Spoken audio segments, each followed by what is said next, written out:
My husband served me a glass of wine with a strange smell, smiling suspiciously. "Just a little gift for you, love," he said. I played along, took a sip, then passed the rest to his mistress. 30 minutes later, the room erupted in chaos when. It was the kind of evening you'd never expect to change your life. I had dressed up in my best gown, trying to put on a brave face despite the gnawing feeling in my chest. David, my husband of 5 years, had planned a quiet dinner at one of our favorite restaurants. The kind where we could sit back, relax, and forget the world outside for a little while. But tonight I felt something different in the air, something thick and heavy. When he handed me the glass of wine, his smile didn't reach his eyes. I tried to brush it off, telling myself that it was just the stress of work getting to him. He was never the emotional type.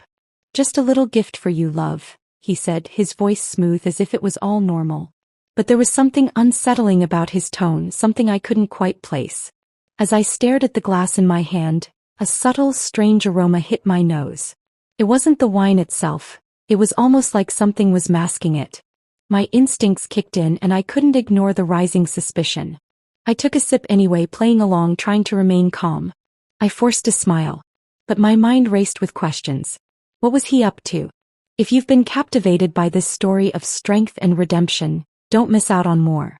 Subscribe now to join a community that celebrates resilience, empowerment, and the power of standing up for yourself. We're just getting started. David leaned back in his chair, his fingers lightly tapping the glass, his eyes watching me with an intensity one hadn't seen before. I could feel his gaze as it lingered too long on me, almost as if he was waiting for something to happen. I had been married to David long enough to know when something was off. But even as my instincts screamed at me to stop playing this game, I simply took another sip. My hand reached out slowly, deliberately toward the glass, and I passed it to the woman sitting next to him. Linda. His mistress. She smiled knowingly, taking the glass from me as if she had been waiting for this moment, for the moment when everything would change. I could barely hold back a smirk as I watched her drink. I never expected the chaos that would follow. In the moments that passed, I could see Linda's face turning pale, the wine seemingly not agreeing with her. She started coughing, her hand gripping the table for support. David's expression shifted from confusion to panic as Linda's breathing grew more erratic. What had started as a quiet evening of dinner and wine was now spiraling into something darker. Something neither of us had planned for. The laughter, the chatter from the neighboring tables, all faded into a low hum, and in the eerie silence my heart raced faster. I was no longer playing the helpless wife. I was in control, and as I watched Linda struggle, my mind flooded with a mix of emotions. Revenge, relief, victory. But it didn't end there. I knew this was just the beginning. And what I had planned for David was far worse than anything he could ever imagine. 30 minutes later, chaos erupted. Linda was gasping for air, clutching her chest. The waiters rushed toward her, while David jumped to his feet trying to intervene, but I could see the panic in his eyes. The kind of panic I hadn't seen since the first time I found out about their affair. Linda's body fell limp, and the air in the room grew thick with tension. People were starting to notice, whispering amongst themselves, trying to make sense of what was happening. I sat there, perfectly still, watching the scene unfold before me. My emotions, once a whirlwind of anger and confusion, were now calm. Too calm. The wine had done its work. Linda was incapacitated, and David's plan to finish me off had backfired. He looked at me with wide eyes, his face drained of color, his hands trembling as he tried to help her. But I wasn't done. Not by a long shot. David had underestimated me. He had always thought of me as the doting wife, weak perhaps in his eyes but always loyal, always compliant. What he didn't know was that I had been preparing for this day long before we stepped foot into that restaurant. He had no idea that I had known about Linda for months, nor did he know that I had gathered the evidence I needed to expose his lies. Tonight I wasn't just some woman caught in the web of his betrayal. No. I was the one pulling the strings, and now he would face the consequences of his own deceit. As the room erupted in panic, I could see David's mind racing, trying to figure out how to explain this to the staff, to the people who were watching. How would he justify his actions? The lies, the deceit, it was all unraveling, and I was there to watch it unfold. There was no way for him to escape the consequences. But even with all the tension in the air, a part of me couldn't help but feel a little satisfied. a little vindicated. All these years of living in the shadow of his lies, the constant doubts about my worth, my beauty, my place in his world, it was all coming to a head tonight. He had chosen to betray me, and now he would feel the sting of betrayal himself. I had turned the tables. David was still trying to revive Linda, but I could see the panic in his eyes as he realized that something wasn't right. The room was becoming too much for him to handle, and he couldn't focus on anything other than the woman he had been fooling around with. In that moment, everything he had built, the perfect marriage, the image he had crafted for the world, was crumbling before him. His mistress was in distress and he had no idea what to do. Me. I sat there, perfectly composed, watching him unravel. It was all going according to my plan. I hadn't just planned for revenge, I had planned for freedom. Freedom from the lies, from the betrayal. Tonight was my night. And as I glanced at David one last time, I knew one thing for sure. This was only the beginning. The room was in chaos, but for me there was a calmness I hadn't felt in years. I had taken control. I had made the first move. And as David's world fell apart, mine was just beginning to take shape. I would make him regret every moment of his betrayal, every lie he had whispered to me over the years. And for Linda? Well, she had no idea what she had gotten herself into. She thought she was just another conquest in David's life, another woman to keep on the side. But she too was a pawn in this game. I wasn't just fighting for my marriage. I was fighting for something more important. My dignity. My power. And in the end I was going to take everything back. As the chaos unfolded before me, I couldn't help but reflect on how I got to this point. Sitting there, composed and controlled, while David's world crumbled around him, I realized how much I had endured. How many years had passed while I ignored the warning signs? How many times had I convinced myself that everything was fine, even as cracks began to show? The truth was, I had been living in the shadow of David's lies for far too long. But now, as I sat at the table watching the drama unfold, I couldn't help but feel a deep sense of power, even though I knew it was only the beginning of something far darker. David and I had met in college where we instantly clicked. He was charming, ambitious, and always seemed to know exactly what to say. Thought he was perfect. Over the years he became the man I built my life around. We got married after a whirlwind romance, and at first, everything was bliss. There were dinners, vacations, and long nights spent talking about our dreams. But somewhere along the way those dreams started to fade, replaced by long hours at work, unexplained absences, and a growing distance between us. It wasn't that I didn't love him anymore. I did. But love wasn't enough when the trust was broken. And David had broken it in the most unforgivable way. It didn't happen overnight, but over time I began to notice small things. His phone glued to his hand, his late nights at the office, the strange looks he would give me when I asked him about his day. But the real tipping point came when I found out about Linda. I had always been the kind of woman who trusted her husband implicitly, never doubting the bond we shared. But one fateful evening as I was cleaning the house, I stumbled upon a hidden email that shattered everything. In it, David had been exchanging flirtatious messages with a woman named Linda. At first I convinced myself that it was nothing, that maybe it was just harmless banter. But as I dug deeper I found more. Secret dates. Plans to meet up when I was away for work. It was all there in black and white. And in that moment I felt as if the ground had been ripped out from under me. The pain I felt was like nothing I had ever known. But rather than confront him immediately, I chose to watch. I had to know the full extent of the betrayal before I could react. Every day I watched David grow more distant, more secretive, while I pretended to be the oblivious wife. The mask I wore to hide my hurt became my armor, protecting me from the truth I already knew. And all the while Linda, the woman who had unknowingly become my rival, continued to weave herself deeper into our lives. I spent sleepless nights replaying the evidence in my head, wondering how long this had been going on. There was no way to ignore the facts. David was cheating. I had seen the way he looked at her, the way his eyes lit up when he spoke about her in passing.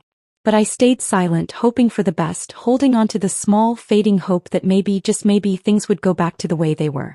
But deep down I knew that hope was gone. It was a lie I had been telling myself to avoid the inevitable truth. And now here I was, sitting in the same restaurant where we had shared so many happy moments, watching David panic as his world fell apart. But I wasn't panicking. No. This wasn't a moment of desperation for me. It was my moment of reckoning. The truth had been exposed, but it wasn't enough just to know about it. I needed to show David just how much his actions had hurt me. I needed to show him that I wasn't the fool he thought I was. As I watched him struggle, I couldn't help but feel a pang of guilt. There was a part of me that still loved him, still longed for the man I had married. But the truth was, the man I had married no longer existed. The man who had once promised me the world had become a stranger to me. A stranger who thought he could manipulate me, use me, and discard me without consequence. I had been his wife, his partner in everything. We had built a life together. But that life, the one I had worked so hard to build, was now a shattered illusion. It was all a lie, and David had been the master of deception. I had trusted him, loved him, and yet he had chosen to betray me with Linda. There were no excuses. There were no justifications. He had made his choice, and now he would face the consequences. I had spent so many nights lying awake, wondering if I should confront him, if I should throw everything on the table and demand answers. But something inside me told me to wait, to bide my time. And now I was glad I had. Because when I finally confronted him, it wasn't going to be with anger or tears. It was going to be with a calm, calculated decision that would leave him reeling. The wine had done its job, and Linda was now completely out of commission, her breathing shallow and her body limp. David was in a panic, pacing back and forth, completely forgetting about me as he tried to revive her. But it didn't matter anymore. The moment I had been waiting for was finally here. I was no longer the victim. I wasn't the woman waiting for her husband to come back to her. I was the woman who was going to make him regret everything he had ever done to me. The restaurant staff was now swarming around, trying to figure out what had happened. But they were too late. The damage had already been done. David had fallen into his own trap, and now it was time for me to deliver the final blow. But as I sat there watching him fumble, something shifted in me. The anger that had been building inside me, the rage I had kept hidden for so long, began to fade. It was replaced by a strange sense of calm. I didn't need to scream. I didn't need to make a scene. The truth was enough. I was enough. And I realized that it wasn't about the revenge anymore. It was about reclaiming my power, my dignity, and my life. David's frantic voice broke my thoughts, calling for help, but I didn't respond. The moment had passed, and now I was no longer concerned with what happened next. What mattered was that I had taken control of my own fate. What mattered was that David had finally seen what he had done to me. And as the chaos continued to swirl around me, I couldn't help but feel a sense of relief. Because for the first time in a long time, I knew I had won. As I sat in the restaurant, feeling a sense of calm I hadn't experienced in years, the storm inside me continued to rage. The chaos around me, the panic in David's eyes as he tried desperately to revive Linda, only reinforced what I had known deep down for so long. He had chosen this. Chosen to betray me. And now, for the first time, I could see the consequences of his actions. But even as I watched him scramble, a wave of sadness washed over me, not for him but for the person I had become. It was a person I hadn't recognized for a long time. Someone broken, someone forced to confront their own heartache head-on. The moments leading up to this one had been nothing short of excruciating. I had ignored my own instincts for so long, burying my doubts beneath layers of pretend happiness and convenience. David and I had built our lives together, brick by brick, only for him to tear it all down with a simple betrayal. The woman who had once been so sure of herself, so full of hope, was now questioning everything. Was I enough? Was I ever enough? Those were the questions I had buried deep inside, questions that David had never answered. He didn't need to, because in his world it was always someone else's fault, always someone else to blame. But I knew better now. I had been playing a game, pretending to be the loyal wife, the one who would always support him no matter what. The truth, however, was that I had been too afraid to face the ugly reality of our relationship. It wasn't just Linda that had come between us. It was the years of neglect, of David's emotional unavailability, of his growing indifference toward me. It was the lies that piled up, one after another, as I slowly saw him drift away. I had convinced myself that it was just a phase, that the distance between us was temporary. How could I have been so blind? How could I have ignored the signs? It felt like I had been living in a fog, unable to see through the smokescreen of lies that David had so carefully crafted around me. But now, with Linda's life hanging by a thread, it was clear that I had to face the truth, not just about David but about myself. This wasn't just his betrayal, it was my failure to confront it sooner. I had allowed this to happen. The air around me felt suffocating as I watched David attempt to shake Linda back to consciousness, his voice trembling, calling her name over and over again. But all I could think about was how much he had taken from me. Not just my trust, not just my peace of mind, but my sense of self. I had given him everything and he had thrown it all away for what? A fleeting affair with a woman who didn't matter to him? Did she even know that she was just another pawn in his twisted game? I wasn't naive enough to think that I was blameless in all of this. There were moments before the affair was revealed, where I had seen the cracks in our marriage. The late nights, the unexplained absences, the sudden coldness. But each time I pushed those thoughts aside, thinking it was just stress or work piling up. How foolish I had been. David had taken everything from me. My love, my trust, and most painfully my dignity.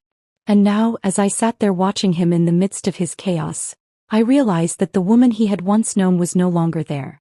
The loving, devoted wife was gone, replaced by someone new. Someone who wasn't afraid to stand up for herself. I watched him and a small part of me still wanted to feel sympathy for him. After all, he was the man I had married. The man I had shared my life with. But the more I saw him struggle, the more my heart hardened. This wasn't just about me anymore. This was about him finally facing the consequences of his actions. I had spent too many years trying to fix something that was beyond repair. Trying to hold on to a man who never truly cared about me the way I cared about him. The more David tried to save Linda, the more I realized that he was completely oblivious to the damage he had caused. He hadn't even considered the possibility that I might know everything. His entire world, his little empire built on lies, was now crashing down around him, and for the first time I saw him for what he truly was. A man who could manipulate, deceive, and use people without a second thought. Linda was just another casualty in his selfish game. As the room buzzed with frantic energy, I felt like an outsider to the chaos. It was all so surreal, like I was watching someone else's life unfold before me. But this was my life. These were my choices. David had never considered the possibility that I might wake up, that I might realize my worth. But now as I sat there, a small part of me couldn't help but feel the weight of everything I had lost. I had lost trust, I had lost my sense of self, but most importantly, I had lost the love I thought we shared. But even as my emotions swirled in turmoil, I knew I had made the right choice. I wasn't going to let David get away with this. He had taken my life and turned it into a lie, but I wasn't going to sit by and let him walk away scot-free. I wasn't going to be the victim anymore. This wasn't just about revenge. It was about taking back what was mine. It was about finding my own strength and reclaiming the life I had almost lost. As the minutes passed and the commotion continued, I remained rooted to my seat. I wasn't going to move. I wasn't going to show any sign of weakness. I could feel David's eyes on me, trying to gauge my reaction, but I refused to give him the satisfaction of seeing me fall apart. The woman who had once been broken, unsure of her worth, was gone. And in her place stood a woman who knew exactly what she was worth. I had no idea what would happen next. Would David come to his senses and apologize? Would he beg for forgiveness, or would he continue to play the victim? Either way, I was done. I had taken my power back and I wasn't going to let him take it from me again. This was my story now, and I was the one who was writing the ending. As Linda's life hung in the balance and David's panic intensified, I felt a sense of peace I hadn't known before. This was no longer about the affair or the betrayal. This was about me, my strength, my resilience, and my ability to stand tall despite everything he had thrown at me. I wasn't just going to survive this, I was going to thrive. And David? Well, he would have to face the consequences of his choices, just as I had faced the consequences of mine. As the room remained filled with tension, with David still frantically attending to Linda, I couldn't shake the feeling that I was on the edge of something massive. The way the chaos had unfolded, how easily everything had slipped through his fingers, was almost surreal. But I couldn't let myself get carried away by the rush of it all. This wasn't just about the moment. This was about what came next. I had already waited too long for justice. This time I wasn't going to leave it to chance. It wasn't hard to plan what needed to be done. The pieces had been falling into place for months, even years, without me fully realizing it. Every odd look, every late night, every small but constant betrayal had been a thread in the larger tapestry of his deception. I had gathered enough information, enough proof to expose David for the man he had truly become. But now, as I watched the situation unfold, I understood that there was more at stake than just exposing him. I had to show him what it meant to lose everything. I could see David's face as he tried to revive Linda. His eyes were wide, his pulse racing. He hadn't noticed that my gaze had already shifted from him to the bigger picture. The betrayal wasn't just a momentary lapse of judgment. It was a culmination of years of manipulation. Years of neglect. And now the plan had to be executed in such a way that it would ensure no way out for him. It was clear that I wasn't just his wife anymore. I had become something far stronger. The plan began to form in my mind as I watched the scene unfold. I knew that David was only pretending to care about Linda, that his desperation to save her was nothing more than an act. He had always been good at acting, at playing the part of the devoted husband, the caring partner. But underneath it all, I knew what he was. A man who would stop at nothing to get what he wanted. He had already proven that by bringing Linda into our lives. Now it was my turn to show him the consequences of his actions. The first step was simple enough.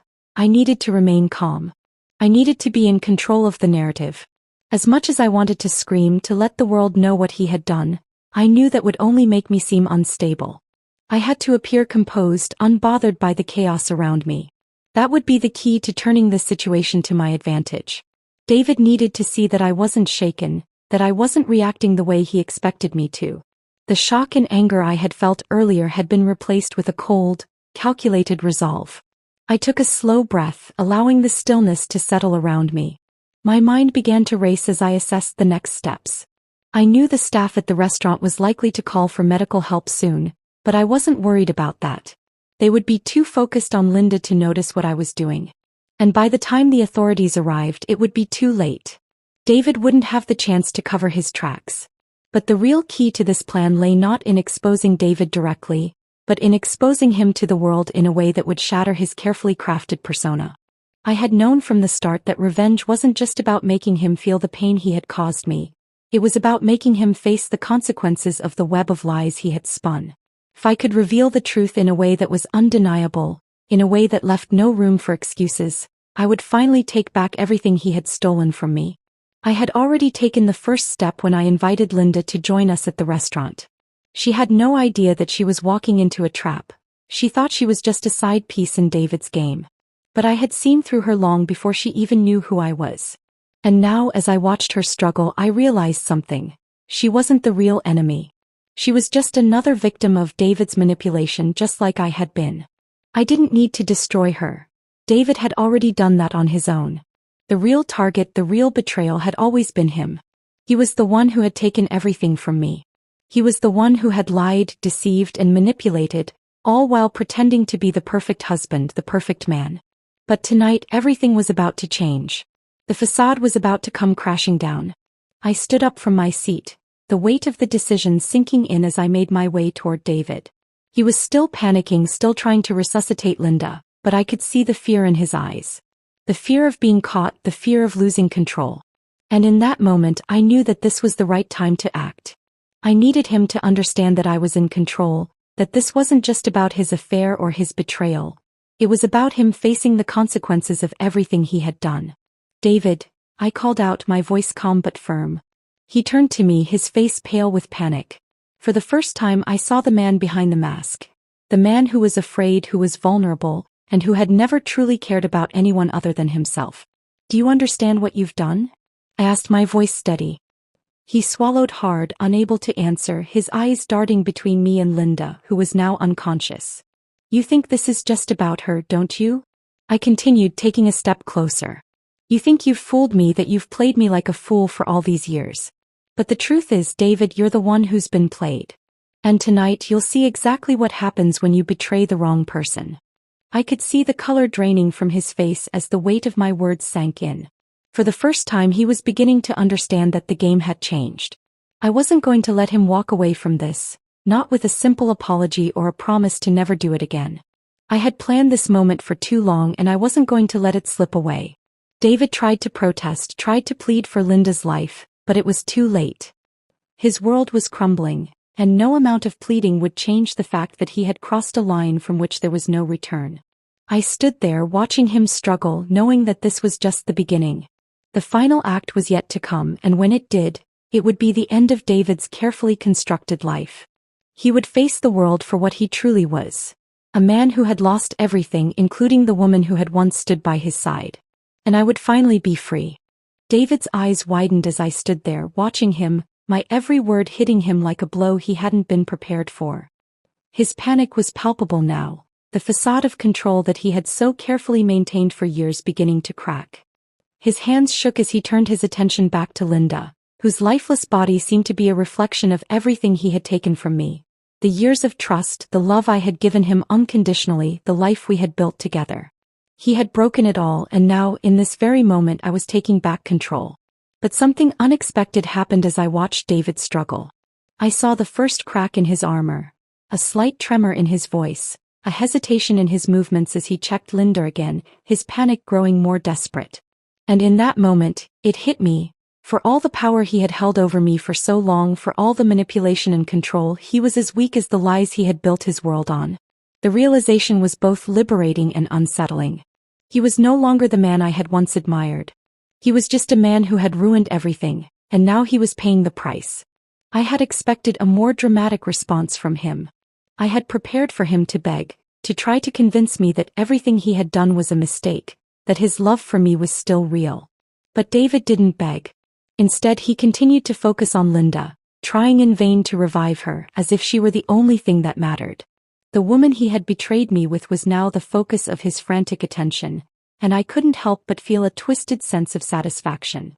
It was like watching a mirror image of his life, shattered and beyond repair, with no way to fix what he had broken.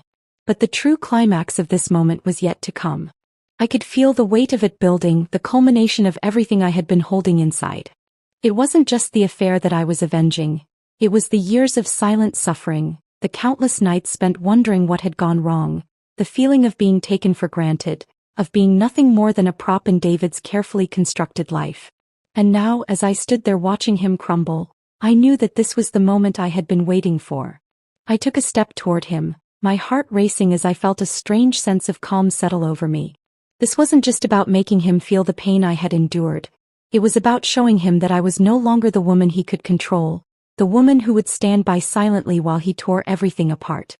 I had played my part in this marriage, and now it was time for him to face the consequences of his actions. David turned to face me, his eyes frantic, his chest heaving with the effort to keep his composure. He didn't speak, but I could see the fear in his eyes. The man who had once thought he could get away with anything now realized that I was the one who held all the power. And in that moment I could feel his entire world start to unravel.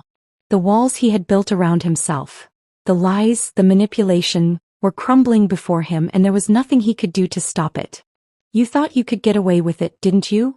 I said, my voice calm but sharp, cutting through the tension like a knife. "You thought you could keep your little secret and pretend like nothing was wrong. But the truth is, David, you're nothing without your lies.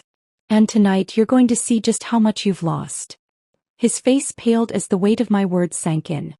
He opened his mouth to speak, but no words came out. I could see the gears turning in his mind, the realization dawning on him that I wasn't the woman he had once known. I wasn't the woman who would forgive him, who would allow him to continue his game. I was the woman who had finally taken back control of her own life. And nothing, not even his frantic pleas, was going to change that. As I watched him struggle, a sense of satisfaction washed over me. It wasn't just the satisfaction of revenge. It was the satisfaction of knowing that I had taken back my power, that I had faced the truth head-on and come out stronger. For years, I had been living in the shadows of his deceit, afraid to confront the reality of our relationship. But now I stood in the light and I was no longer afraid. The truth was out and there was no going back. But just as I thought the final moment had arrived, something unexpected happened. David, in his desperation, did something I hadn't anticipated. He reached into his jacket pocket and pulled out his phone, his fingers trembling as he dialed a number. I watched in silence, my heart skipping a beat as he put the phone to his ear. "Help," he said, his voice barely a whisper. "I need help. She's gone." My stomach churned as I realized what he was doing. He wasn't just trying to save Linda, he was trying to cover his tracks, to make sure that no one would ever know the truth. He was trying to save himself, to protect the perfect image he had built for so long. The thought made me sick. Even in this moment, when everything was falling apart, he was still trying to manipulate the situation to his advantage. But it didn't matter. The truth was already out and there was no way he could escape it. The world would know who he really was. The man who had betrayed not only me but also the woman he claimed to love. Linda, too, had been a pawn in his game just as I had been. But unlike her, I had finally seen through the illusion. And now, as I watched him, the man I had once loved, the man who had broken me, I knew that I was no longer his victim. I turned away from him, walking slowly toward the exit of the restaurant. I didn't need to watch the rest of it unfold. I had done what I needed to do. I had taken back my life and I wasn't going to let him or anyone else take that away from me again. The power I had once given him was mine now and I wasn't going to let it slip through my fingers. As I stepped into the cool night air, a strange sense of peace washed over me. The storm inside me had finally calmed. I had faced the truth, I had confronted my past, and I had come out the other side stronger. David's world was crumbling, but mine was just beginning. And for the first time in a long time I felt like I could breathe again. The cold night air hit my face like a wave, clearing the fog of the past few hours. As I walked away from the chaos inside the restaurant, I couldn't shake the feeling that everything had changed.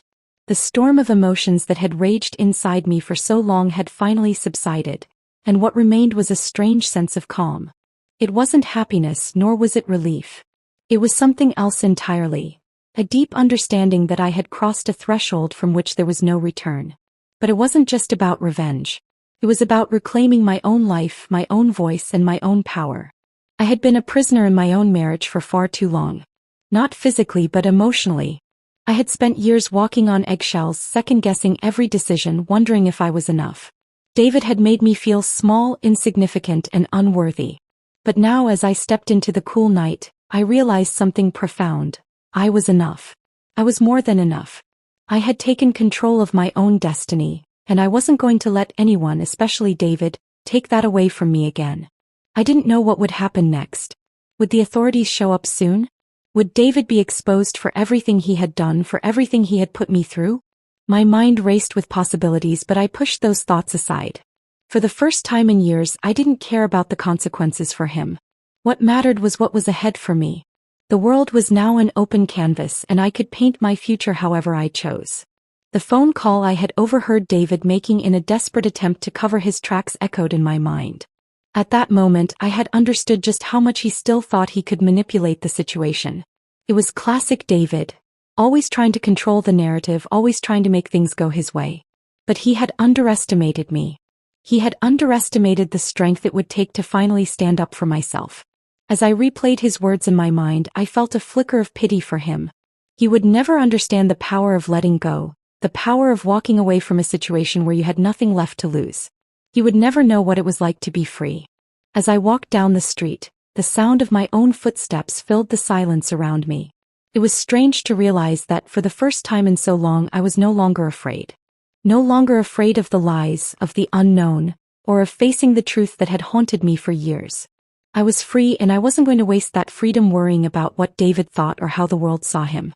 He could try to pick up the pieces of his shattered life, but he would never be the man I had once loved.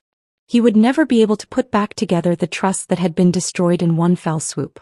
But as I continued walking, something unexpected happened. My phone buzzed in my pocket and I stopped in my tracks. I hesitated before pulling it out, almost afraid of what I might see. A message from an unknown number appeared on the screen. I didn't recognize the number, but there was something unsettling about it. A gut feeling that told me this was something I couldn't ignore. I opened the message.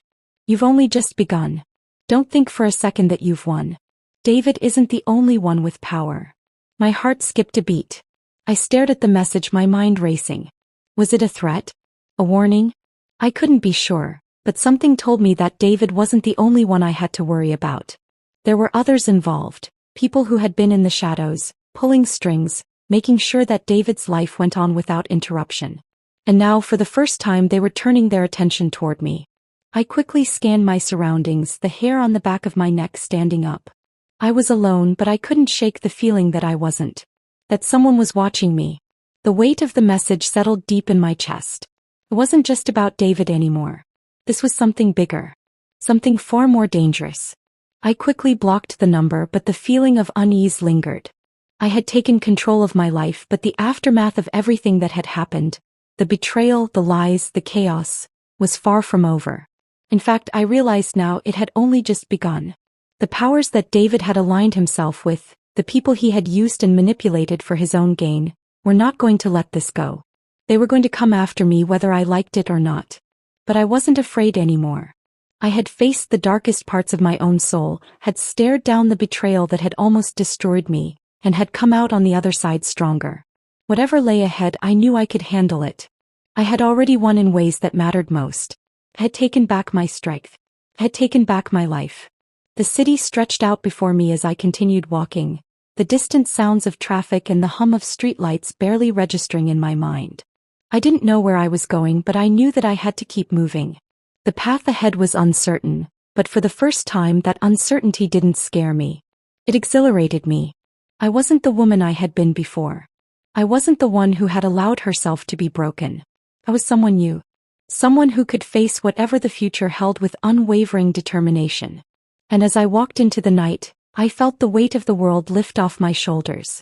For the first time I was free. Free to choose my own path. Free to live my life without the shadow of David's lies looming over me. And whatever happened next, I knew I would face it head-on, with the strength I had found within myself. The last thought that crossed my mind before I disappeared into the night was simple but powerful. I had survived. And that was all that mattered. His sister smirked.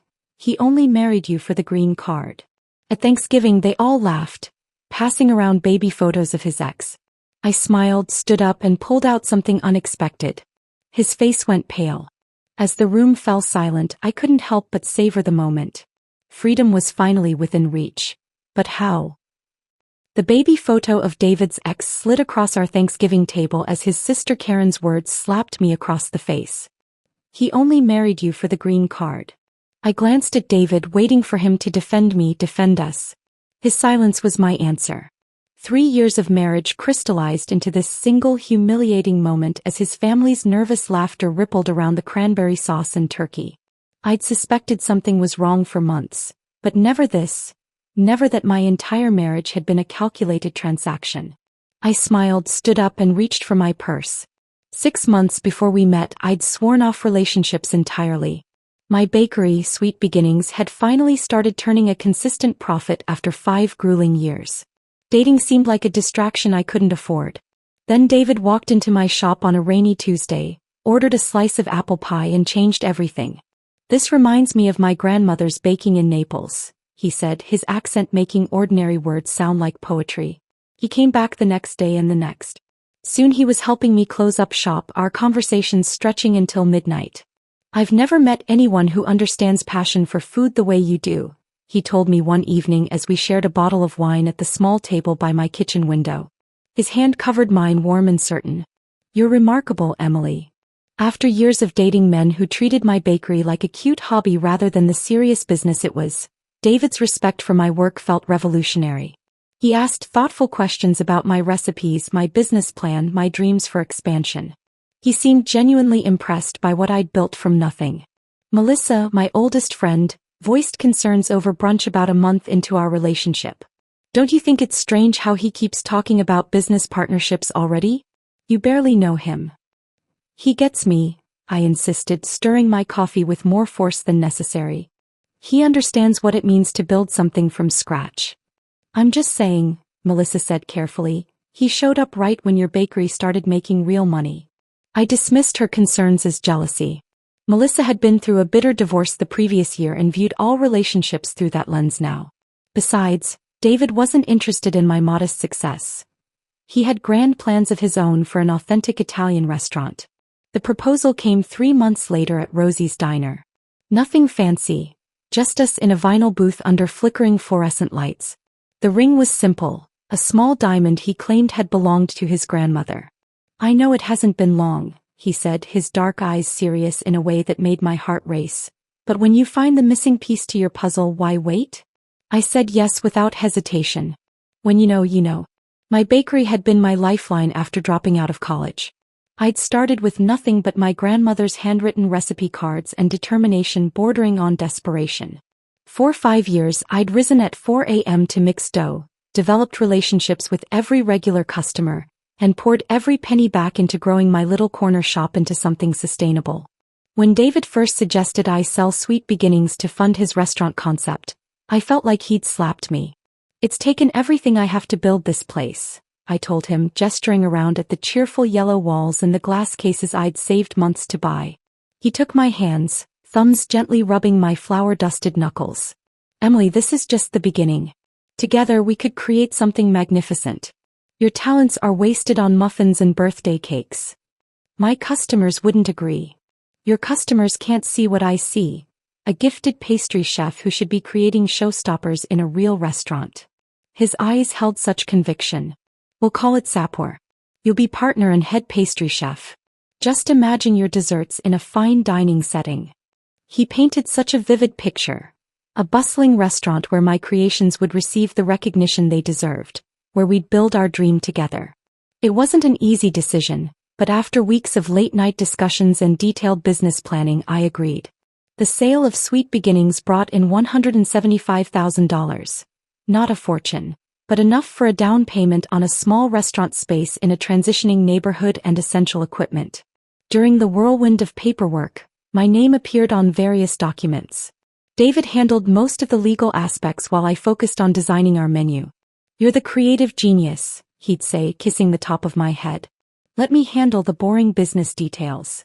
I trusted him completely, grateful that my artistic nature could flourish while his practical mind managed the numbers. Our wedding matched our practical partnership. A small courthouse ceremony followed by a backyard reception catered by friends from culinary school. David explained that saving money for the business made more sense than blowing it on a single day. His family flew in from Italy, bringing an air of European sophistication to our modest Midwestern celebration. His sister Karen arrived last, her designer dress making my off-the-rack white cocktail dress feel childish by comparison. Her smile seemed painted on, never quite warming her eyes when she looked my way. When we embraced during introductions, her whisper against my ear sent an unexpected chill down my spine. "Welcome to the family for however long you last." I pulled back, startled, but David was already drawing me toward his parents. The moment dissolved in the chaos of greetings and congratulations. I filed Karen's comment away as a translation error or perhaps just wedding day tension. Looking back, I should have recognized the first warning sign. Throughout the reception, David played the devoted husband perfectly, calling me Mia Cara, and keeping me close. His college friend Marco raised a toast that now echoes with painful irony.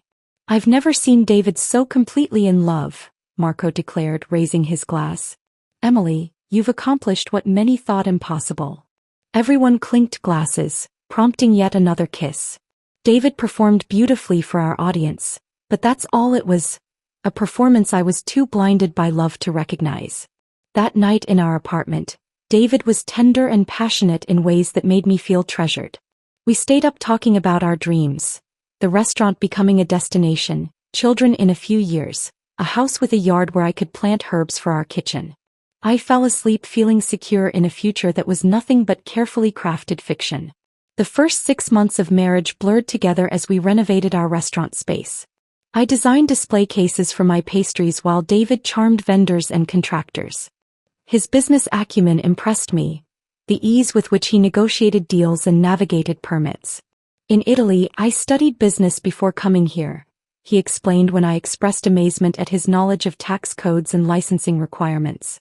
His green card application process required various financial arrangements. I signed whatever our lawyer put before me without question or hesitation.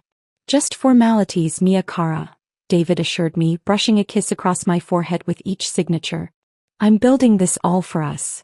The restaurant opened to modest success. Customers praised my desserts while David worked the front of house with natural charm.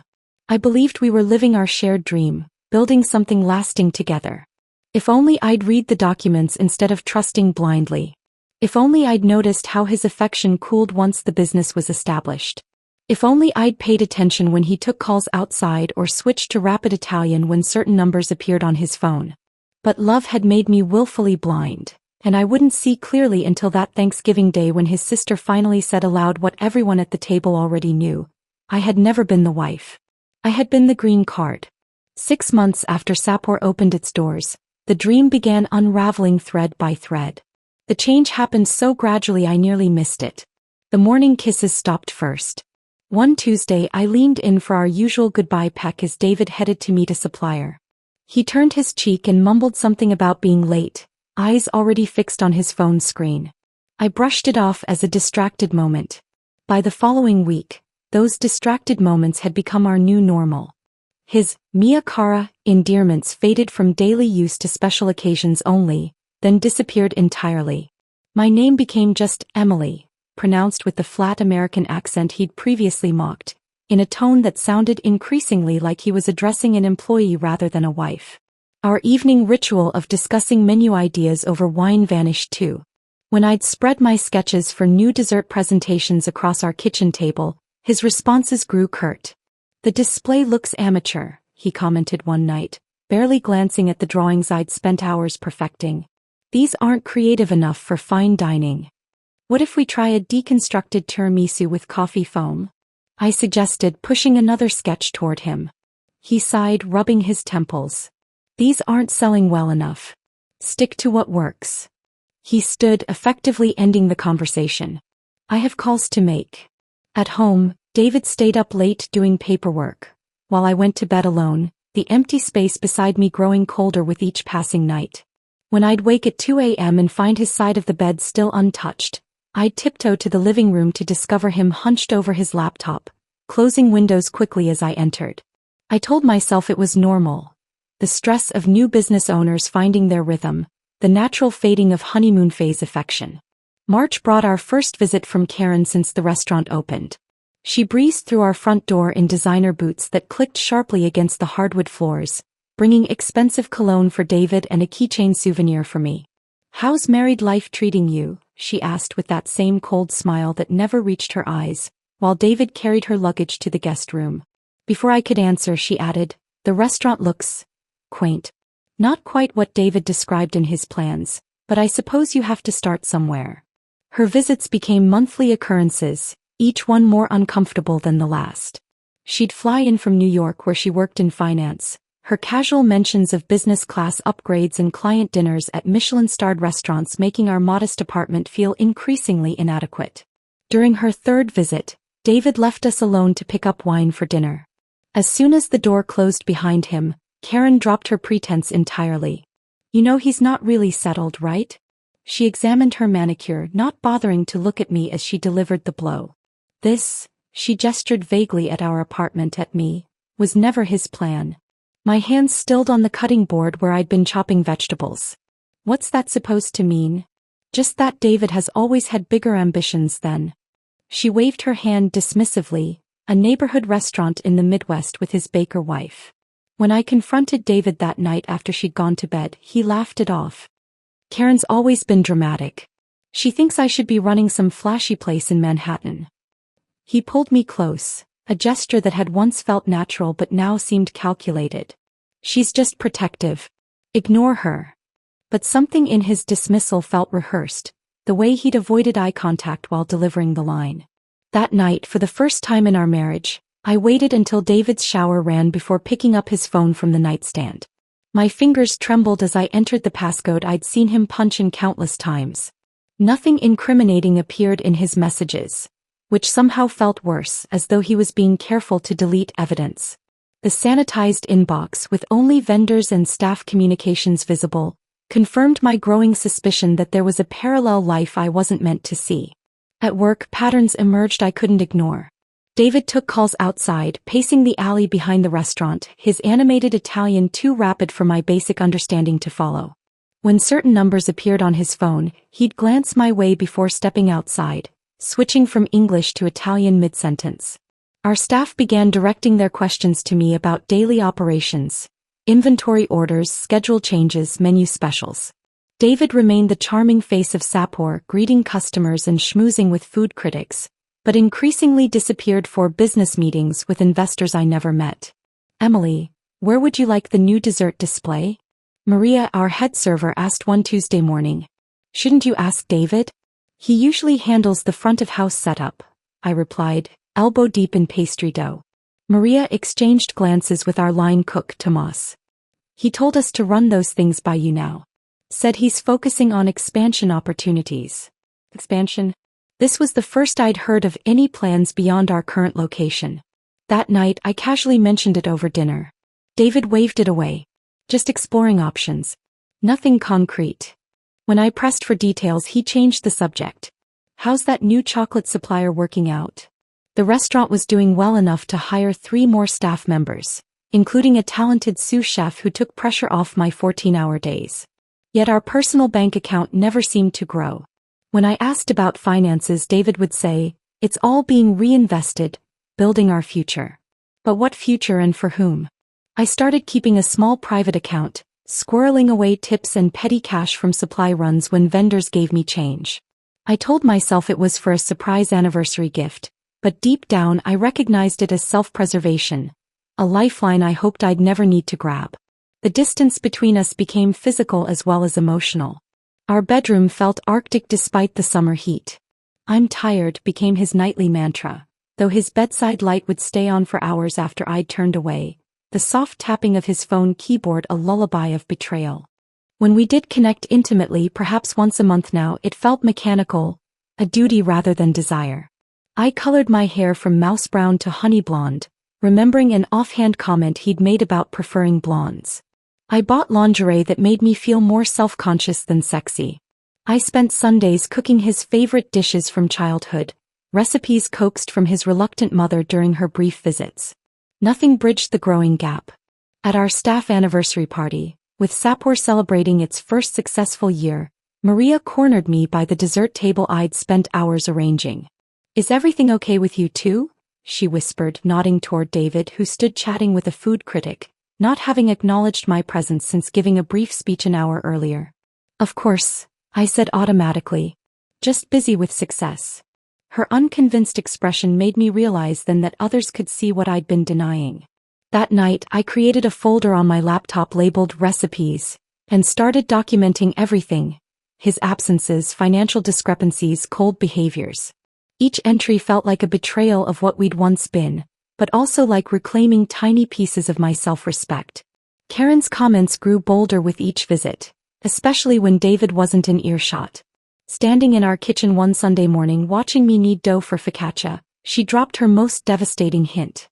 "You were so convenient for him," she said, sipping espresso from the machine David had insisted we needed. "Right place, right time." I continued kneading, pushing harder into the dough.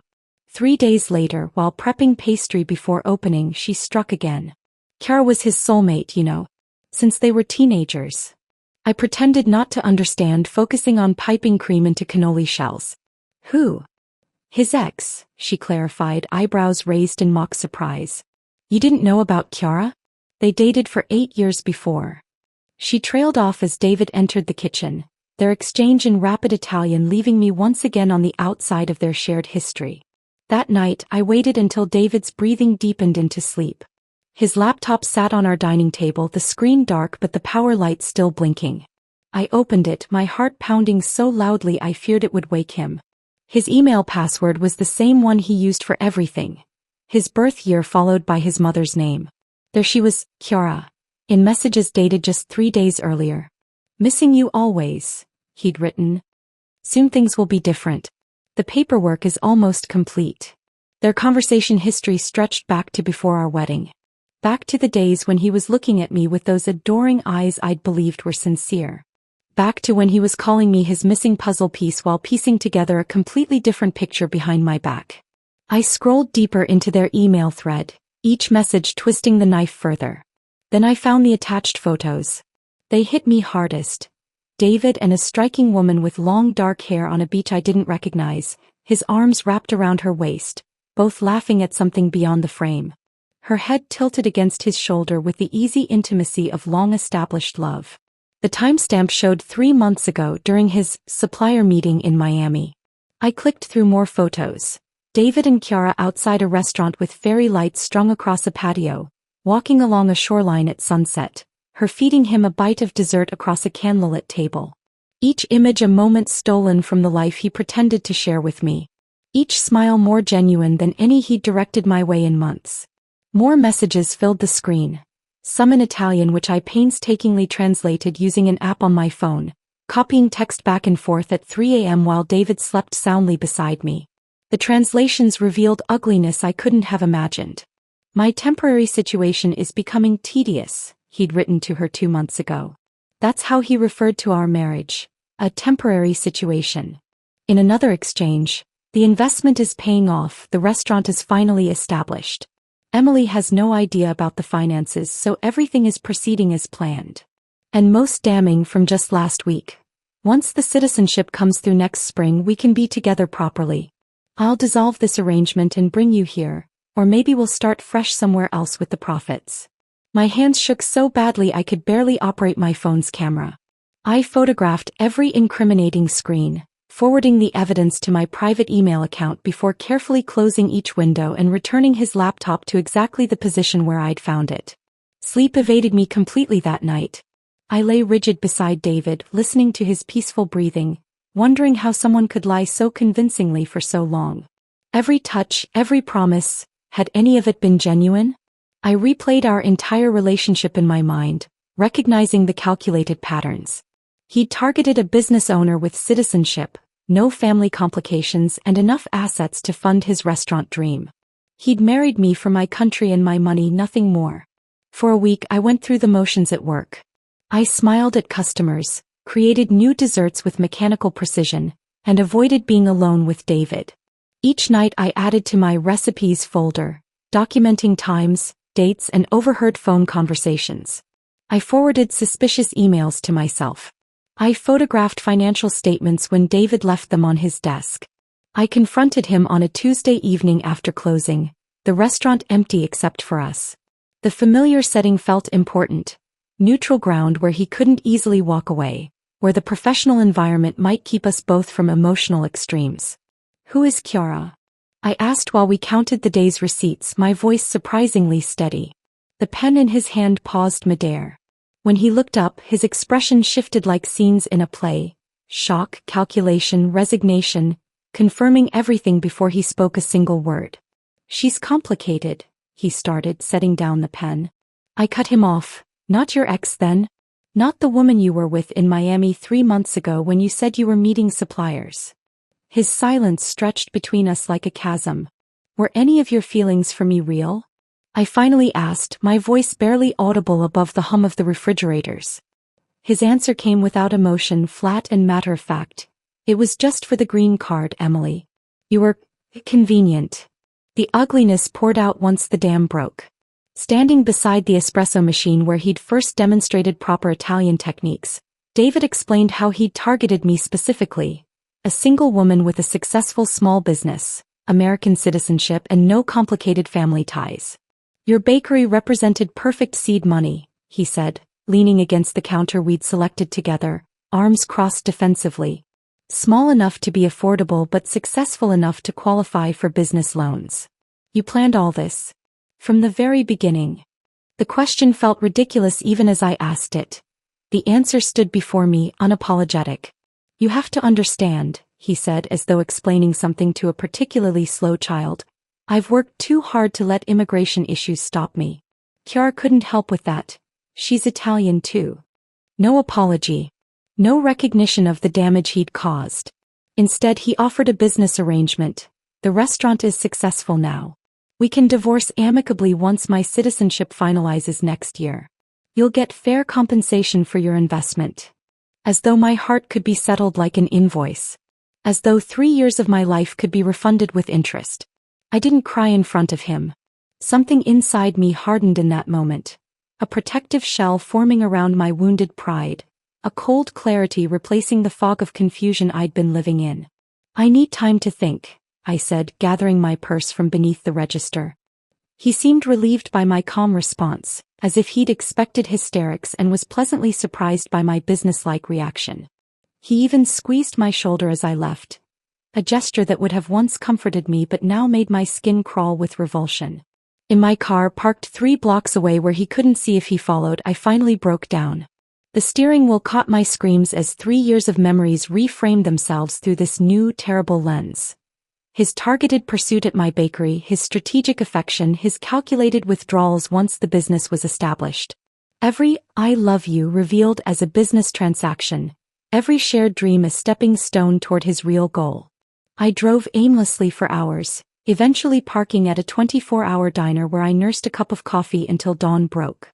Self-blame crashed over me in waves. How could I have been so blind? So stupid? The signs had been there from the beginning. Karen's warning at our wedding, his reluctance to include me in business decisions, his immediate suggestion that I sell my bakery. I had handed him everything he wanted on a silver platter, believing we were building something together.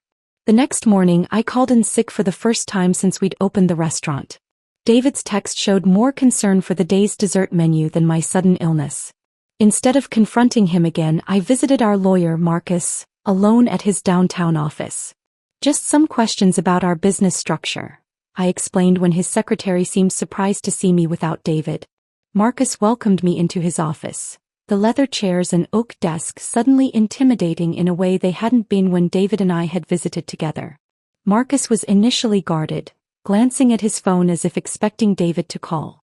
He grew increasingly concerned as I asked pointed questions about ownership percentages and asset protection. These arrangements are unusual, he admitted, reviewing the documents I'd requested. He traced his finger along a section of our business incorporation papers. For tax purposes and to strengthen his immigration case, David had the foresight to put 60% of the business in your name, along with the property deed itself. Foresight. A delicate way of saying David had assumed I was too trusting, or too intimidated, to ever exercise those rights. Marcus's expression shifted as understanding dawned. He set the papers aside and looked at me directly for the first time since I'd entered his office. "Emily, do you need a different kind of legal advice?" he asked carefully, his tone softening.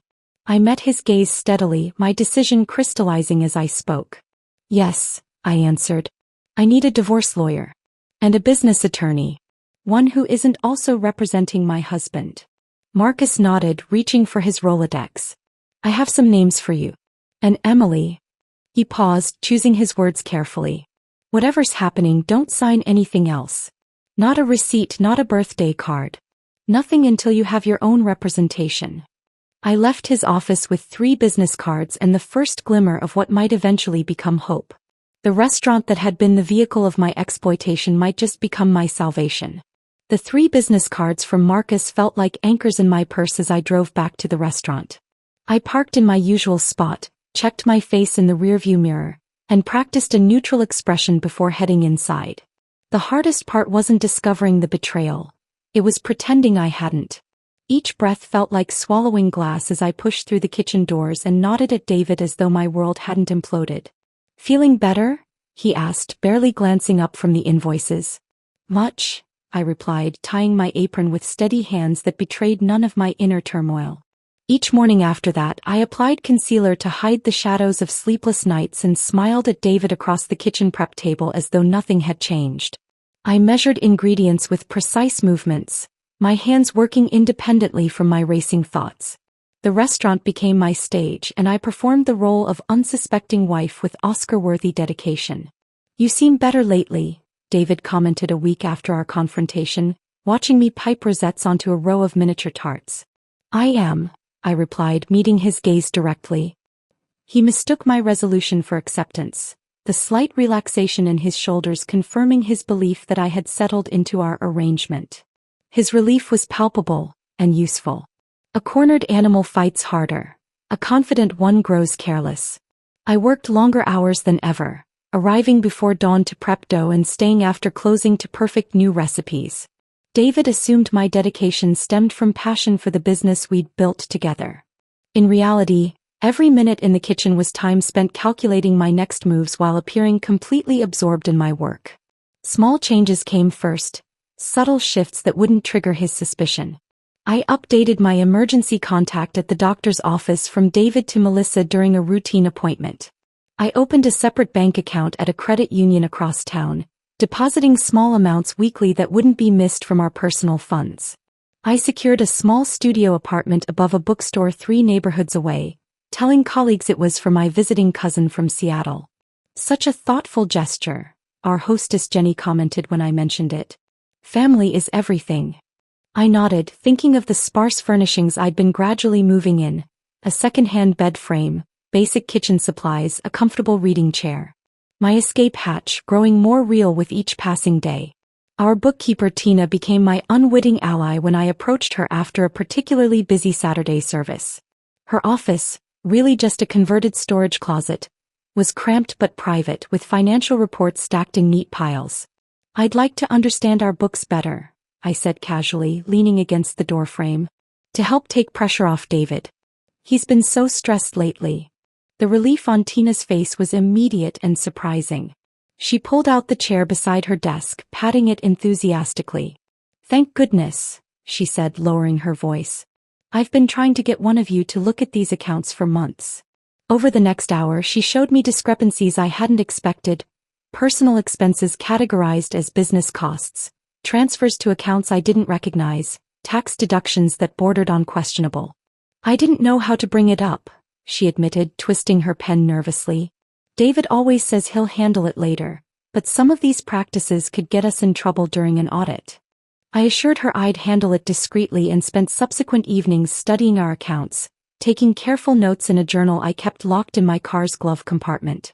The paper trail revealed David had been funneling money to a separate account, small amounts that wouldn't trigger attention individually but added up to nearly $30,000 over 18 months.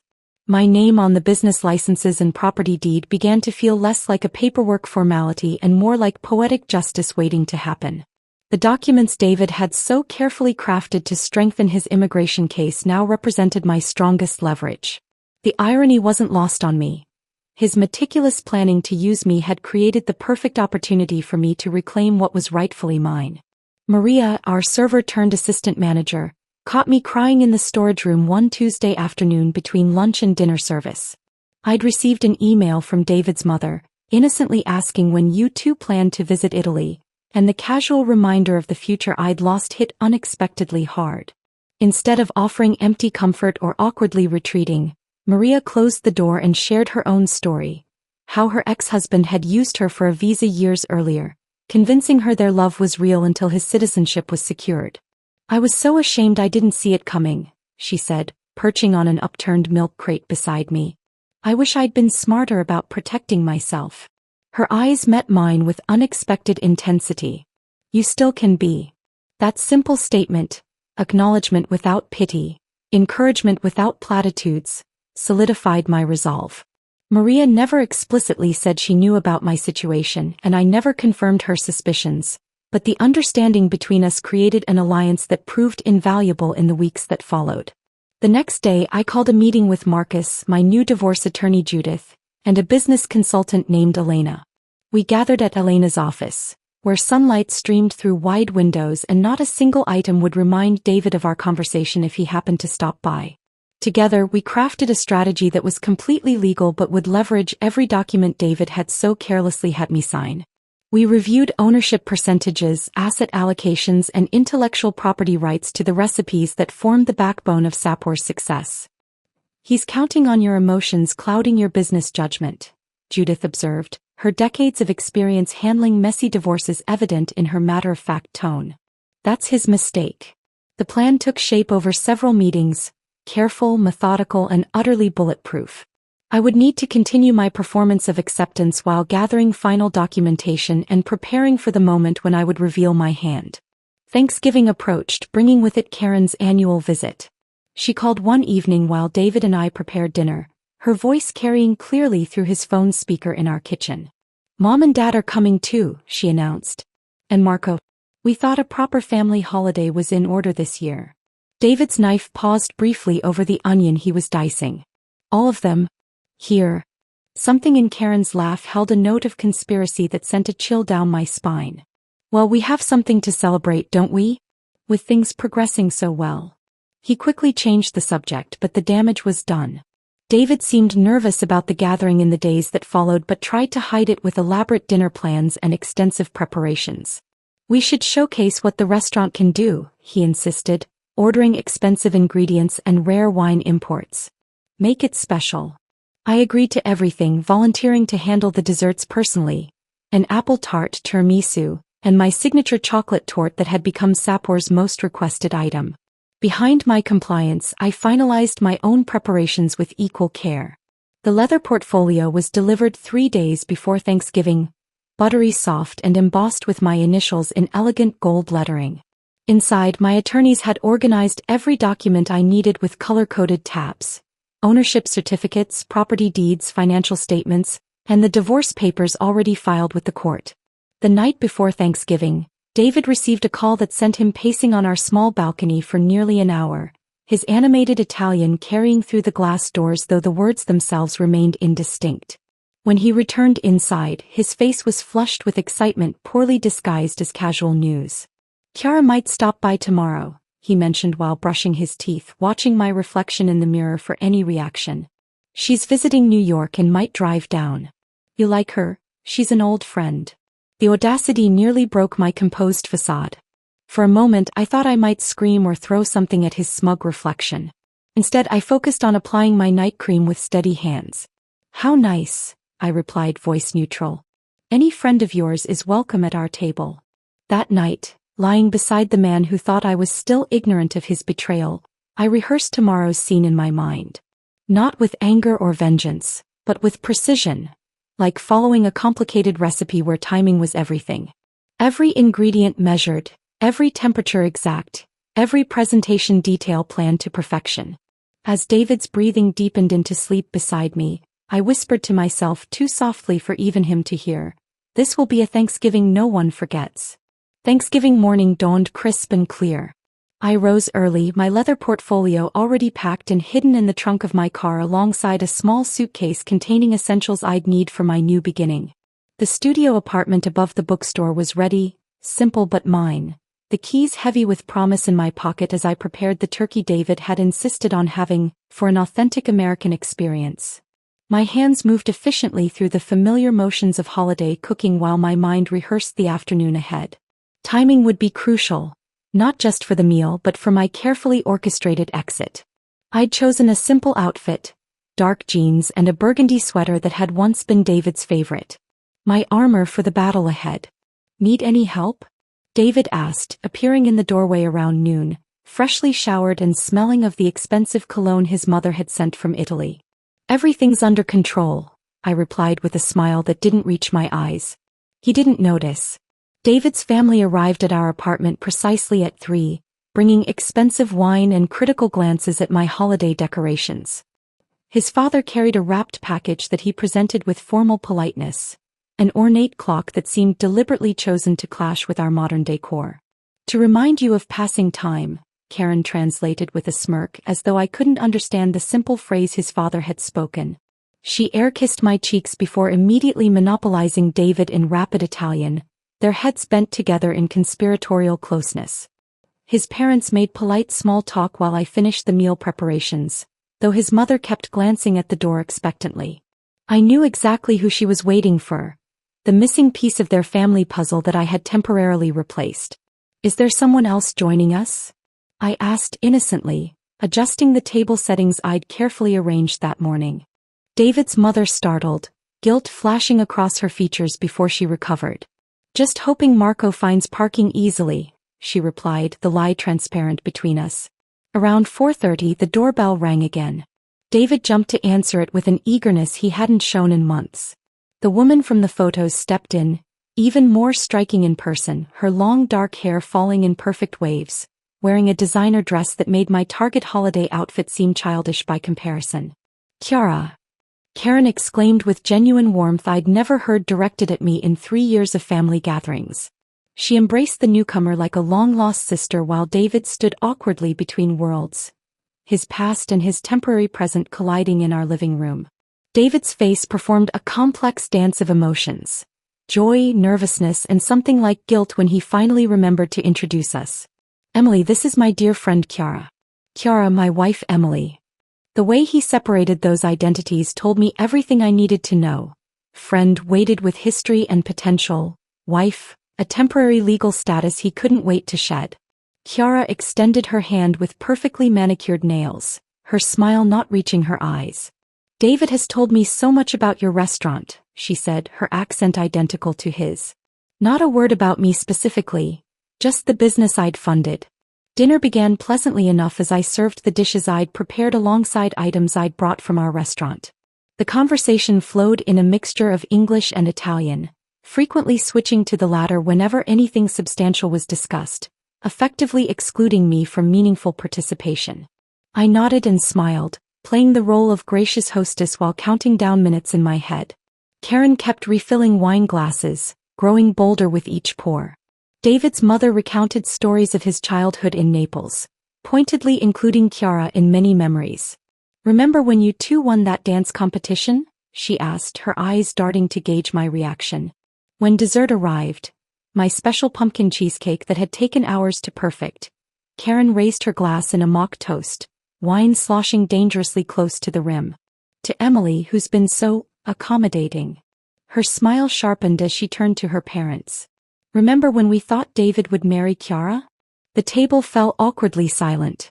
David set down his fork with a sharp clink against fine china. "Karen," he warned, but she pressed on, emboldened by alcohol and the safety of family solidarity. "But then there were those visa issues and suddenly, Emily." She winked at me across the candlelight. "Convenient timing, no?" David attempted to change the subject, reaching for the water pitcher, but his father surprisingly joined in, his English better than he'd let on previously. "We still have the engagement photos from before." His wife shushed him, but Karen was already reaching for her phone, swiping through her gallery with malicious delight. "Look, I have them too," she announced, passing her phone around the table. David and Chiara in Positano, where he proposed the first time. Each image struck like a physical blow. The same man who had pledged himself to me with seemingly heartfelt vows, down on one knee before another woman just months before we met. The beach setting, the sunset, the champagne, a perfect moment captured and saved as evidence of the life he truly wanted. "They were together since university," his mother added, perhaps trying to soften the cruelty with context. "Such a shame about the immigration complications." Chiara at least had the decency to look uncomfortable, studying her plate as Karen continued her deliberate humiliation campaign. I noticed Chiara hadn't corrected anyone about her relationship with David, another piece of the puzzle falling into place. "He only married you for the green card, you know," Karen said directly to me, the pretense finally dropped entirely. The table erupted in nervous laughter as David hissed something in Italian that didn't stop his sister from passing around more photos. Marco, David's cousin who had remained mostly silent throughout dinner, caught my eye briefly. Something in his expression, perhaps pity, perhaps respect, gave me the final push I needed. I rose slowly from my seat, my movements measured and deliberate. The conversation halted abruptly as I walked to the sideboard where my purse sat. The leather portfolio felt heavy yet empowering in my hands as I returned to the table. "Since we're sharing memories," I said, my voice steadier than I'd imagined possible during all my rehearsals, "I brought something to show everyone too." David's expression shifted from embarrassment to confusion as I placed the portfolio on the table between us. Opening it deliberately, I removed the first document, the business ownership certificate with my name holding 60% stake. David thoughtfully put most of the restaurant in my name for his immigration application, I explained, sliding the paper toward his father who adjusted his glasses to examine it. Next came the property deed for the restaurant building, also in my name. And the property itself. The room fell completely silent as I continued through my carefully prepared presentation. I removed each document with the precision of a surgeon, laying bare the truth of David's miscalculation. The financial statements showing the restaurant's current value, 3 times my initial investment. The corporate restructuring documents filed yesterday, removing David as operating manager. The business loan documents with my signature alone. Finally, the divorce papers already filed with the court. "You used me," I said, looking directly at David whose face had drained of all color. "But I used your lies to build my freedom." I turned to his family and Chiara, whose expressions ranged from shock to dawning horror as they realized the implications. "He's all yours now, though he brings considerably less to the table than when you sent him my way." I gathered my portfolio and stood. "I've already packed my essentials. You can have Thanksgiving dinner, but I'll be keeping the restaurant, the apartment lease, and my dignity. Happy Thanksgiving, everyone." As I walked toward the door, Marco, the only one who'd remained silent throughout, stood and slowly began to applaud. The sound followed me as I closed the door behind me, stepping into the cool November air and the first breath of my new life. The key felt different in my hand as I unlocked the restaurant early the morning after Thanksgiving. The same brass key I'd used hundreds of times before now symbolized something entirely new: ownership without compromise, decisions without permission. The December air felt cleansing as I pushed open the door, breathing in the familiar sense of yeast and coffee that would now be truly mine. The "closed for holiday" sign still hung in the window, but I had work to do. I walked through the dining room, trailing my fingers across tables, seeing the space with fresh eyes. For the first time, I allowed myself to imagine changes: lighter walls, different seating arrangements, a display case showcasing the pastries that had always been my passion. Maria arrived an hour later, having received my text. She carried 2 cups of coffee from the shop down the street and a small bag of pastries, a thoughtful touch that brought unexpected tears to my eyes. "So you did it?" she asked simply, handing me a coffee and helping me pull out the inventory clipboard. I nodded, still processing the mixture of liberation and grief that followed my dramatic exit. They just sat there in shock. No one tried to stop me. The memory of their frozen faces, David's pallor, Karen's open mouth, his parents' confusion, played on repeat in my mind. Marco applauded though. David's cousin. That was unexpected. "Good for him," Maria said. "And good for you." We worked side by side, reorganizing the kitchen that would now be fully mine. Each pot we moved, each utensil we counted became part of my reclamation. By noon, the rest of the staff trickled in, responding to my invitation for an emergency meeting. Their curious faces filled me with momentary doubt. What if they all quit? What if I couldn't do this alone? Standing before them in the dining room, I straightened my shoulders and explained the ownership changes without dwelling on personal details. No one needed to know how thoroughly I'd been deceived. They just needed clarity about their jobs. "The restaurant's name and menu will change after New Year's," I announced, my voice growing stronger with each word. "We'll be shifting focus to highlight our bakery items and creating a more casual cafe atmosphere." I paused, looking at each face. "Anyone who wishes to remain is welcome, with a review of positions and salaries in January. I understand if some of you prefer to move on." Tina raised her hand first. "I'm staying. Someone needs to keep these books in order." A ripple of laughter broke the tension. "Count me in," added our head chef, Ramon. "Been wanting to expand the brunch options anyway." To my surprise, everyone stayed, even the servers David had personally hired. Perhaps they'd seen through him long before I had. My phone began buzzing on the drive home. David's name flashed repeatedly across the screen. I silenced it, but the calls continued through the evening and into the next day, 17 attempts before I finally blocked his number.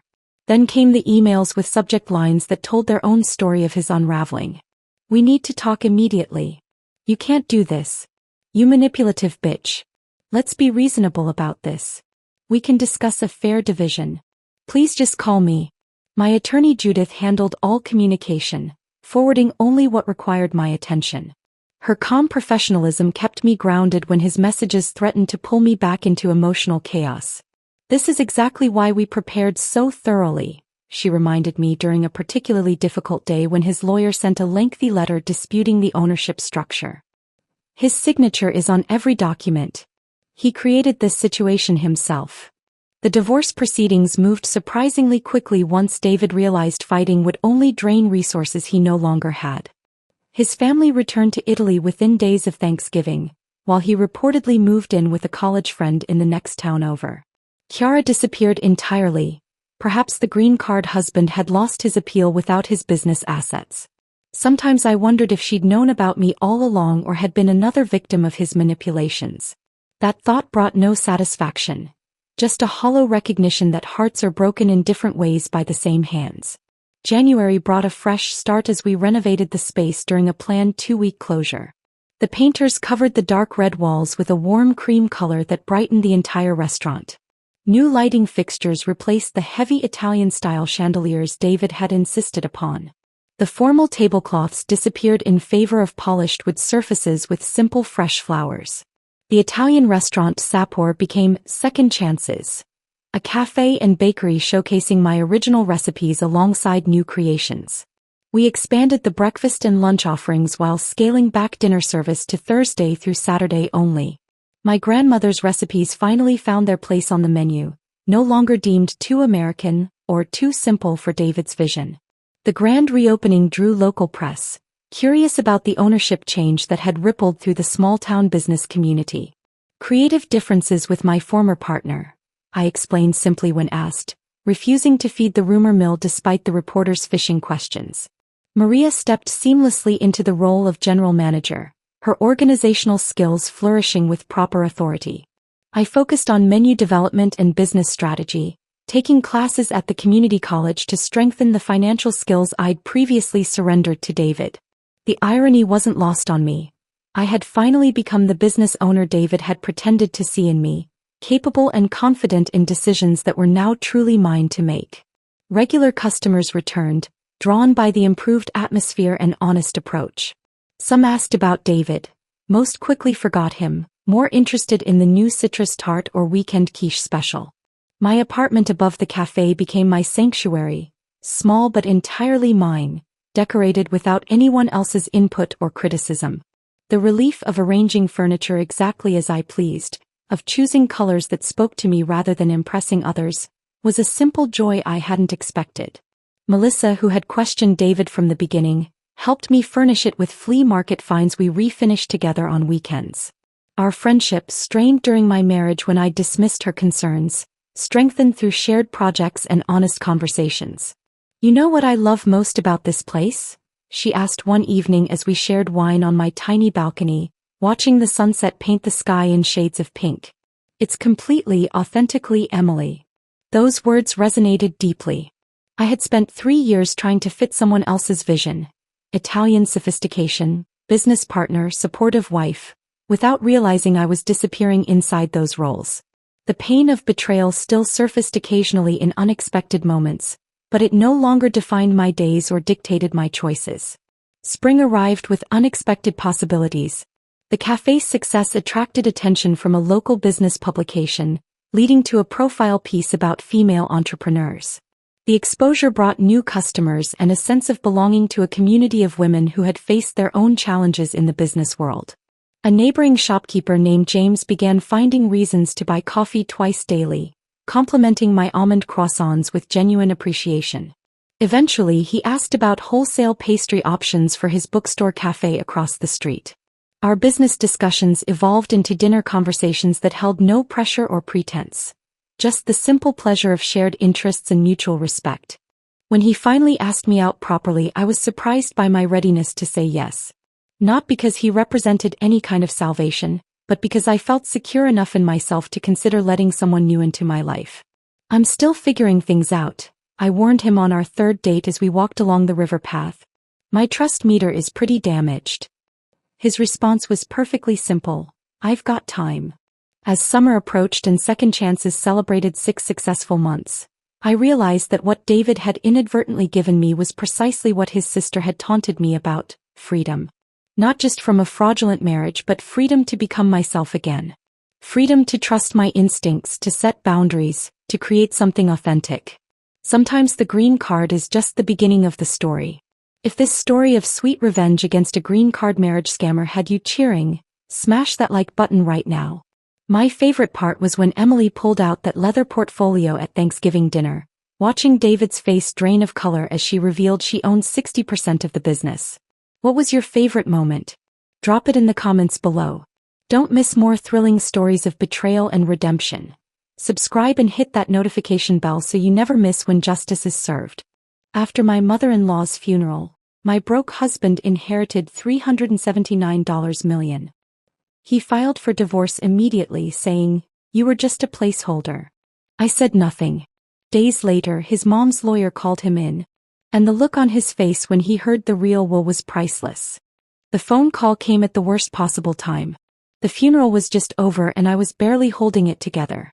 Grief wasn't something I expected to feel for a woman who had made my life difficult, but there I was, standing in the cold parking lot, trying to catch my breath after hearing the news that would change everything. My husband, Tyler, stood by my side, his face unreadable. But it was his words that shattered everything I thought I knew about our life together. "You know, I always thought you'd be more useful than just a placeholder," he said, his voice flat as he turned to walk away. I stood there, stunned, unable to process the cruelty in his tone. He had just inherited a fortune, $379 million to be exact. And the first thing he did was file for divorce.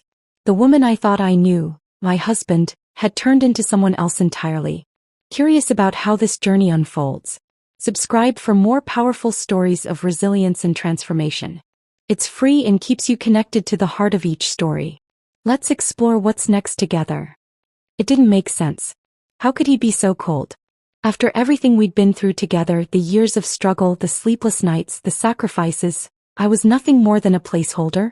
A moment of silence followed his words, but I didn't respond. I didn't need to. The gravity of what was happening hit me like a ton of bricks and I could barely breathe. I should have said something, but I knew deep down I wasn't in the right state to even form words. What was left to say? The only sound around me was the soft rustling of the wind, brushing past the mourners, all oblivious to the storm that was brewing in my chest. His cold dismissal was like a slap in the face. A simple, brutal declaration. And for a split second I considered screaming, telling him everything I thought of him, of how much I had done for him. But I said nothing. Not because I couldn't, but because I knew what came next would be even worse than anything I could shout in that moment. Something bigger was coming. Something I couldn't see yet, but I knew was out there waiting to strike. Tyler's inheritance had always been a topic of conversation, but I never imagined that the minute his mother passed away, his true nature would rise to the surface. For years we had struggled financially. I had worked overtime, taken on extra jobs, and even sacrificed my own happiness just to keep our home afloat. I stood by him through everything, through the mounting debt, the job losses, the broken promises. I never once questioned whether he appreciated it. He had told me he did, and I believed him. He'll know. Now standing outside the church, I felt the weight of his words sinking in. Tyler had always been quick to praise me when things went well, but when things fell apart it was always my fault. I thought I could handle it. I thought I could ignore the way he treated me, always so distant, always so indifferent. But today his cruelty had become undeniable. It wasn't just about the divorce. It was about everything. It was about how I had been nothing more than a pawn in his life, a tool to be used when convenient. And in that moment, standing in the parking lot of a church, my entire world cracked open. But I didn't cry. I didn't break down. I just stood there, silent, my thoughts racing. There was one thing I knew for certain. Tyler had no idea what he had just done. He thought he could walk away, taking everything he wanted without consequences. But I wasn't going to let him get away with it. Not this time. The drive home was a blur. Tyler's words replayed in my mind over and over. You were just a placeholder. How many years had I spent as that? How many years had I been fooling myself into thinking that things could get better, that we could make it through this rough patch? His cruelty didn't just break my heart. It shattered the image I had of him. The person I thought I married didn't exist anymore. This was a stranger. A man who saw me as nothing more than a stepping stone to something greater. As I pulled into the driveway, the reality of what was happening sank in deeper. Tyler had everything now. Money, freedom, power, and I had nothing. Or at least that's what I thought. But there was something else I hadn't considered. Something that had been waiting beneath the surface for years. A feeling I hadn't let myself acknowledge until now. Rage. It bubbled up inside me, quiet at first, but then growing stronger with every thought of his betrayal. I had always thought revenge was a futile emotion. Something only petty people indulged in. But now I saw it for what it was. A way to reclaim control. Tyler had taken everything from me. My love, my devotion, my trust. And he thought he could walk away without a second thought. He thought he could take the money, take the life we built together, and leave me behind. But he was wrong. I wasn't going to let this go. Not now. Not ever. Tyler thought he had won. He thought the divorce was the end of it, that his inheritance would be enough to fix everything. But what he didn't know was that his mother's will had a twist in it. One he would never see coming. As I sat in the car, my hands clenched around the steering wheel, I realized something. I had one thing Tyler didn't. I had the truth. And that truth was about to turn his life upside down. The next few days passed in a haze of emotions. Tyler was distant, almost relieved by the divorce papers, and I was left alone to process everything. But I knew one thing for sure. I wasn't done with him. This wasn't over. I wasn't going to be the placeholder anymore. I wasn't going to let him get away with what he'd done to me. And as I sat in my living room that night, the phone rang again. This time it was a call from the lawyer handling his mother's estate. "There's something you need to hear," she said. My pulse quickened and I felt my stomach flip. What was she talking about? What was in the will? Her next words were like a slap in the face. The real will had yet to be revealed to Tyler, and it was about to turn everything he thought he knew upside down. The shock on his face when he heard what his mother had really left him was going to be priceless. And I would be there to watch it all unfold. The days after Tyler's call were a blur. I sat in our empty house, the silence ringing in my ears. Our home, once filled with laughter, love, and shared dreams, now felt foreign to me. It was a place of ghosts, haunted by memories of what I had thought was a life built on love and partnership. I kept replaying his words in my head, the brutal, careless statement, "You were just a placeholder." Each time I thought I was getting better, the weight of it pressed down harder. I could still remember when we first met. Tyler had been charismatic, charming in that way that only people with a touch of arrogance could be. He had a way with words that made you believe in the impossible. His smile was infectious, and for the first time I felt like I had found someone who truly understood me. I had been young and naive, and he had been everything I had wanted in a partner. Handsome, confident, and just a little bit mysterious. It didn't take long for me to fall in love with him, and when we got married, I thought I had found my happily ever after. At first, it wasn't perfect, but we made it work. We struggled, financially and emotionally, but there was always hope. We talked about our future, about the house we'd buy, the vacations we'd take, and the family we wanted to raise. Tyler promised me that we would build something lasting, that together we could make it through anything. And I believed him. But as the years passed, things began to change. Tyler's dreams seemed to fade, replaced by a sense of complacency. He stopped working as hard, stopped striving for more, and his once bright ambition was replaced by a passive attitude. The financial strain grew and I found myself working more hours, picking up the slack, doing everything I could to keep us afloat. I didn't mind at first. I loved him after all. I believed in us. But as the months turned into years, I began to notice a shift in him. He started to withdraw, emotionally distant even when we were in the same room. It was subtle at first, just small things. A lack of interest in my day, an absent-minded comment here and there, the occasional remark about how hard things were. But as time went on, it became more apparent. Tyler wasn't the man I had married anymore. He wasn't even the man I thought I knew. Despite all of this, I kept pushing forward. I told myself that our love was worth it, that I just had to try harder, be more patient. But Tyler's indifference grew. His gratitude for everything I did for him seemed to vanish, replaced by a quiet resentment. It wasn't just about money anymore. It was about me. The woman who had once been his equal partner now felt like nothing more than a tool to keep him afloat. I had become a convenience. And then his mother's passing changed everything. At first, Tyler seemed numb. He didn't react the way I thought he would.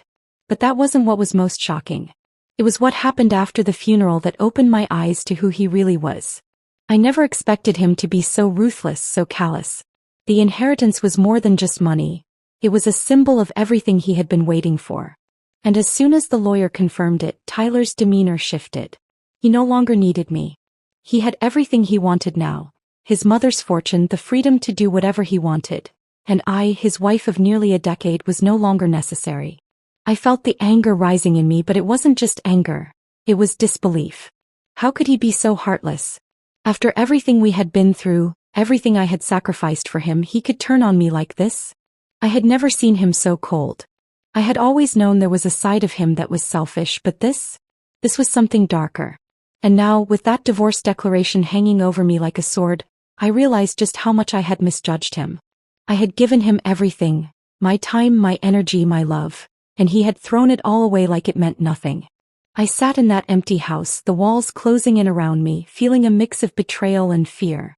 The future I had envisioned, our future, was gone, vanished in an instant.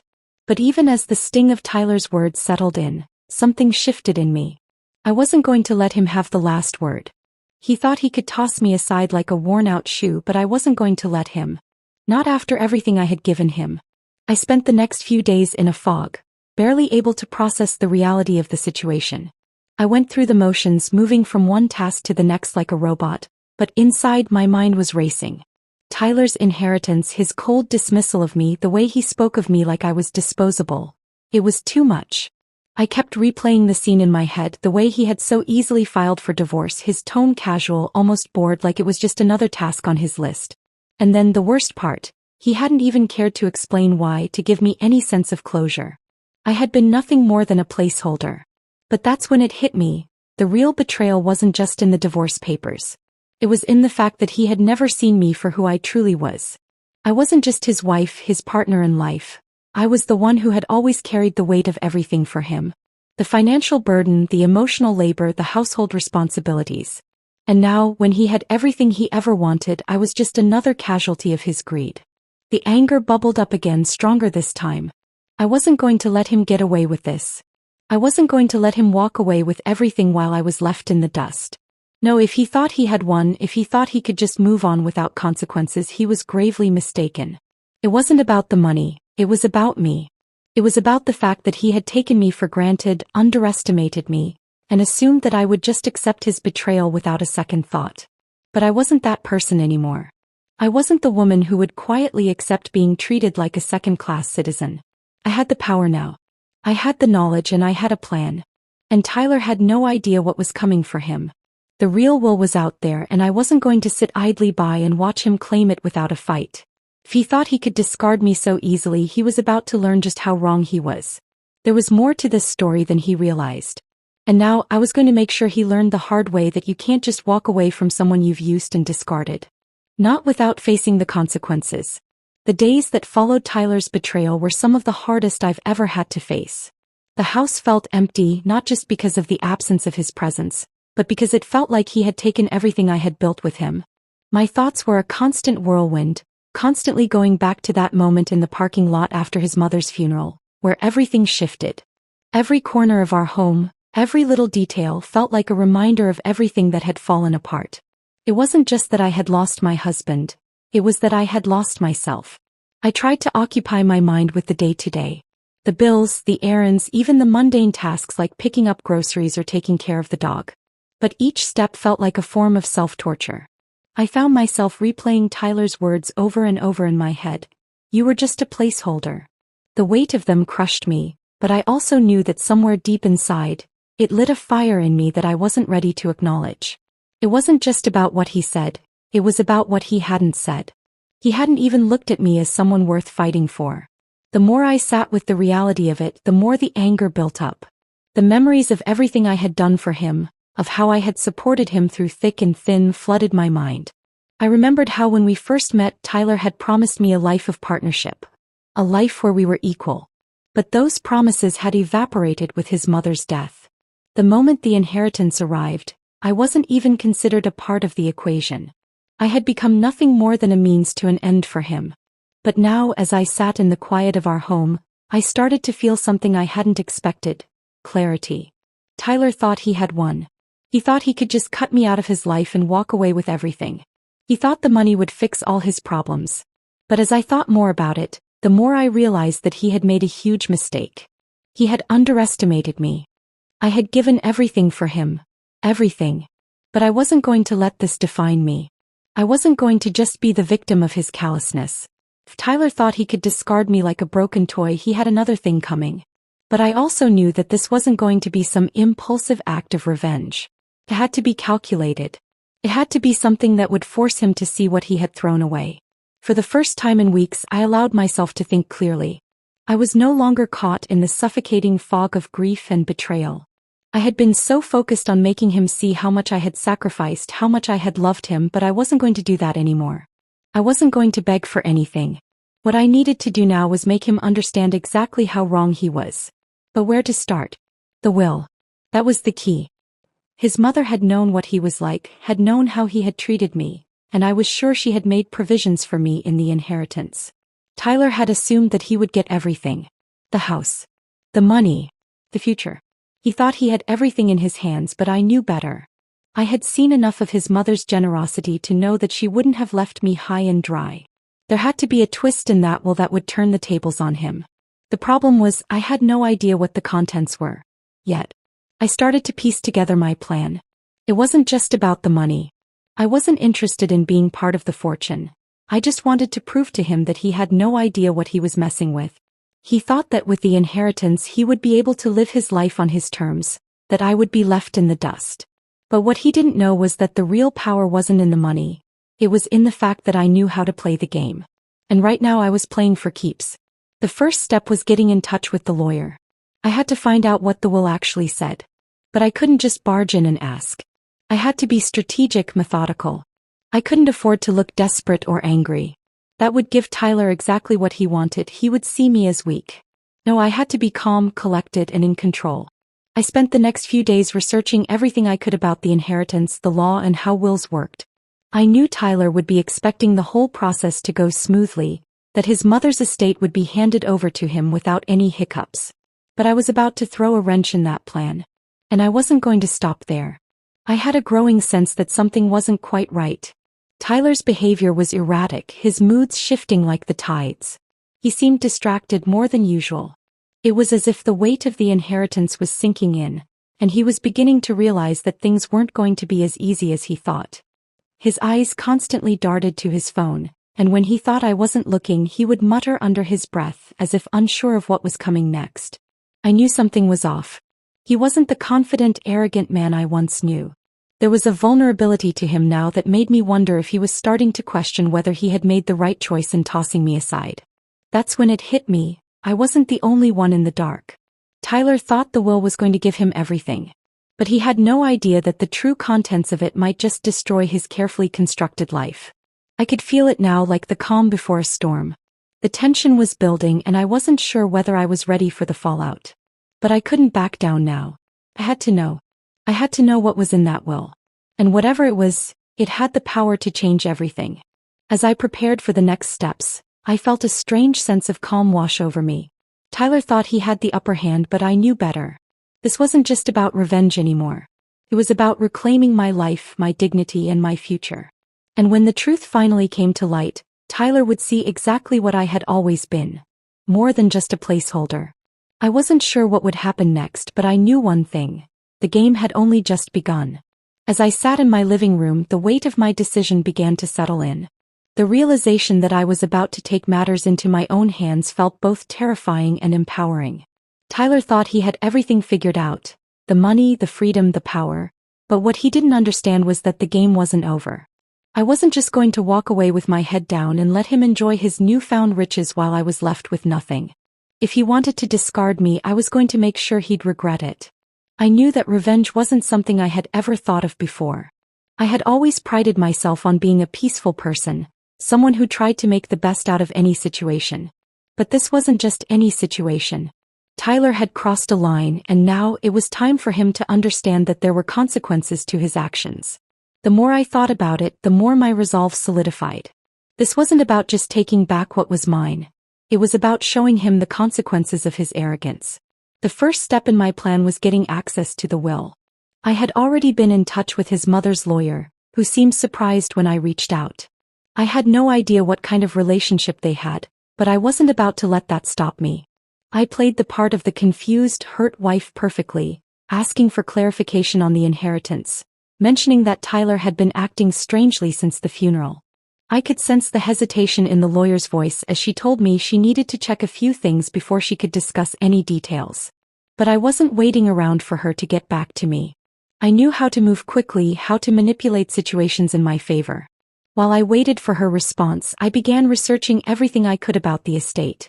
I knew Tyler would be expecting to receive the money and the property without any issues. But what if there was a catch? What if there was something hidden in the will that he wasn't expecting? I needed to find out what I could, whatever would give me the leverage to turn the tables on him. I started looking through old family documents, anything I could get my hands on. There were photos, notes, legal papers scattered around the house. At first, I thought I was looking for nothing more than clues to the will's contents. But as I dug deeper, I realized I was also finding pieces of a much bigger picture.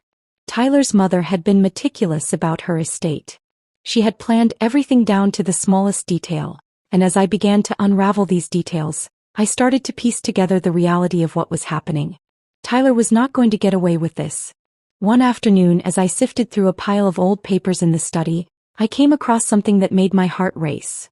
A legal document that mentioned a trust fund. I hadn't heard anything about this before and immediately my curiosity piqued. It was clear that this was part of the estate, but what was it for? Who was the beneficiary? The document was vague, but it was enough to spark my next move. I knew I had to act fast. Tyler was becoming more and more confident in his position. He had already begun making plans for his new life, thinking that he had won. He started calling his friends, making future arrangements with the newfound wealth, discussing extravagant trips and new investments. He was already starting to behave like he had nothing to worry about, which only made me more determined to keep him in the dark. I decided to make my move. I reached out to the lawyer again, but this time I played my hand differently. I didn't ask for clarity on the inheritance. I demanded it. I told her that I needed answers now, that I couldn't move forward with the divorce until I understood the full extent of my rights.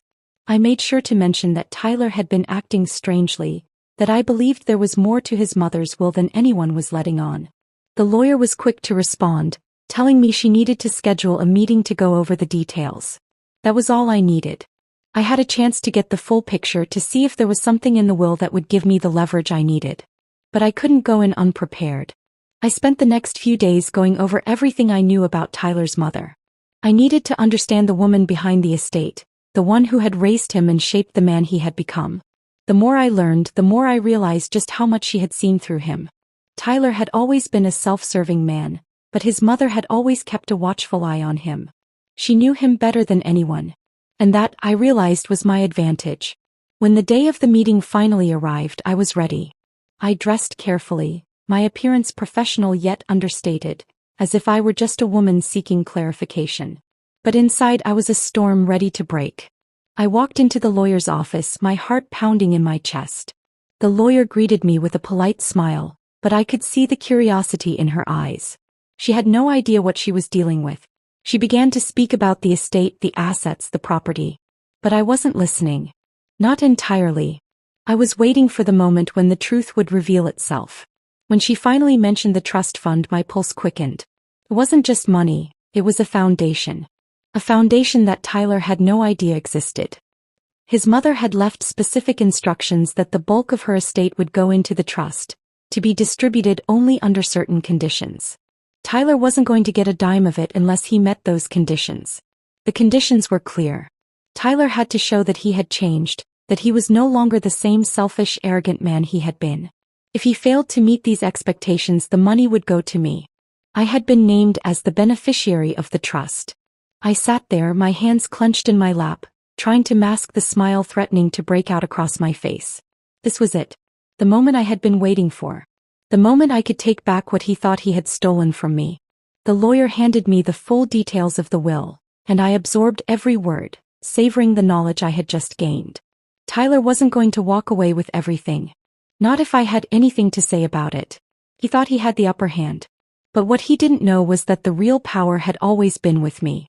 And now, I had the ammunition I needed to make sure he would never forget who he had crossed. I left the lawyer's office with a new sense of purpose. This wasn't just about getting back at Tyler. It was about regaining my life, my dignity, and my power. Tyler had made a grave mistake thinking that he could discard me so easily. And now, I was going to make sure he paid the price for it. The weeks that followed my meeting with the lawyer felt like an eternity. The knowledge that I held the key to everything Tyler had worked so hard to acquire. His inheritance, his freedom, his future, was both exhilarating and terrifying. But the fear didn't last long. What started as a quiet determination soon blossomed into a full-blown mission. I wasn't going to allow Tyler to have it all without facing the consequences. This time he would see the cost of his actions. Tyler, completely oblivious to the changes brewing under the surface, went about his life as if everything was going according to plan. He continued to make plans for trips, business deals, and new investments, all while brushing aside the divorce proceedings. His confidence seemed unshakable. He truly believed he had won. But as I watched him go about his daily life, I knew it was only a matter of time before everything came crashing down. I was no longer the desperate woman clinging to a marriage that was falling apart. I was in control now, and I had a plan. I hadn't told anyone, friends, family, not even my closest confidants, about what I had discovered. The trust fund, the conditions tied to Tyler's inheritance, the power I now held over him. It was my secret, and I wasn't about to let it slip. Not yet. I had one more card to play and I needed to make sure it was played at just the right moment. And that moment came sooner than I expected. It was a late evening when I received the call that would change everything. It was from the lawyer handling the estate, the same one who had disclosed the shocking details of the will. "There's something you need to know," she said, her voice more serious than I had ever heard it. "The trust has been activated. Tyler is about to be notified." My heart skipped a beat. This was it. The moment I had been waiting for. The will had been clear, the stipulations ironclad. If Tyler didn't meet the requirements, the money would not go to him. It would go to me. And now, with the trust activated, Tyler was about to find out that the life he had imagined for himself was slipping away, piece by piece. I told the lawyer to go ahead with the process. There was no turning back now. As I hung up, a strange sense of satisfaction washed over me.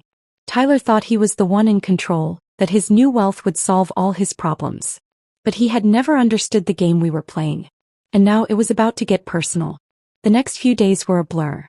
I focused on my own life, finalizing the divorce, preparing for the future, but in the back of my mind I couldn't stop thinking about Tyler. He had no idea what was coming. How would he react when he found out? Would he panic? Would he try to fight back? I couldn't be sure, but what I knew for certain was that the power had shifted. He was no longer in control. And then the day arrived. I received another call, this time from the lawyer's office, confirming that Tyler had been summoned to meet with her regarding the will. She didn't say much more, but I didn't need her to. I already knew what was about to unfold. Tyler would walk into that meeting expecting the inheritance to be handed to him without question. But instead he would be confronted with the harsh truth, that his mother had known exactly who he was, and she had made sure he would never have easy access to her fortune unless he changed. He hadn't. He wouldn't. I couldn't help but imagine his reaction. Would he be shocked? Would he be furious? He had been so certain that he was untouchable, that nothing could come between him and what he believed was rightfully his. But the truth would soon break through his arrogance, and I was going to be there to watch it. The night before his meeting with the lawyer, I couldn't sleep. My mind raced, thinking of every possible outcome. Would Tyler walk in with the same cocky attitude he always had? Would he demand what he felt was owed to him, or would he be forced to face the consequences of his actions? The next day I followed my usual routine, trying to stay calm, but my heart raced in anticipation. I knew that the moment Tyler stepped into that office, everything would change. I couldn't wait to see the look on his face when he realized that he wasn't going to walk away from this as the winner. I waited for hours, not knowing exactly when the meeting would conclude. Finally, just as I was starting to lose track of time, I got a call from the lawyer's office. It was the moment I had been waiting for. "He's just left," she said, her voice dripping with a mix of satisfaction and something else, almost as if she was enjoying this too. "You'll want to hear this." I braced myself. "Tell me everything." The lawyer hesitated for a moment before speaking. "Tyler is furious. He didn't expect any of this. His entire plan fell apart the minute he walked into that office." She paused, and I could hear the slight smile in her voice. "He thought he had everything figured out. But the truth is, he's going to have to prove that he's changed, or he'll never see a penny. And if he fails to meet the conditions of the trust, you get everything." I felt a wave of vindication wash over me. This was it. The moment of triumph. Tyler had been so sure of himself, so arrogant. But now he would learn that things didn't always go according to plan. His wealth, his future, his dreams, all of it depended on something he could no longer control. But there was more. The lawyer wasn't done. "Oh, and one more thing," she added. "He tried to argue, tried to get a hold of the documents without following the proper procedures. But his mother's wishes were clear. He can't get what he wants without showing he's changed. And let's just say, his reaction wasn't pretty." I could almost hear Tyler's frustration in her voice, and it made the victory all the sweeter. His anger, his sense of entitlement, it was all unraveling. He had been so blinded by greed that he couldn't see what was coming. And now everything was falling apart. I hung up the phone, feeling a strange sense of closure. The revenge was sweeter than I had ever imagined. But this wasn't just about Tyler. It was about me. About reclaiming what had been stolen from me. About proving to myself that I was worth more than what he had made me feel I was. And as I sat there thinking about what had just happened, I realized something. The real victory wasn't in the money. it was in the power to take control of my own life again. And that was something Tyler would never be able to take away from me.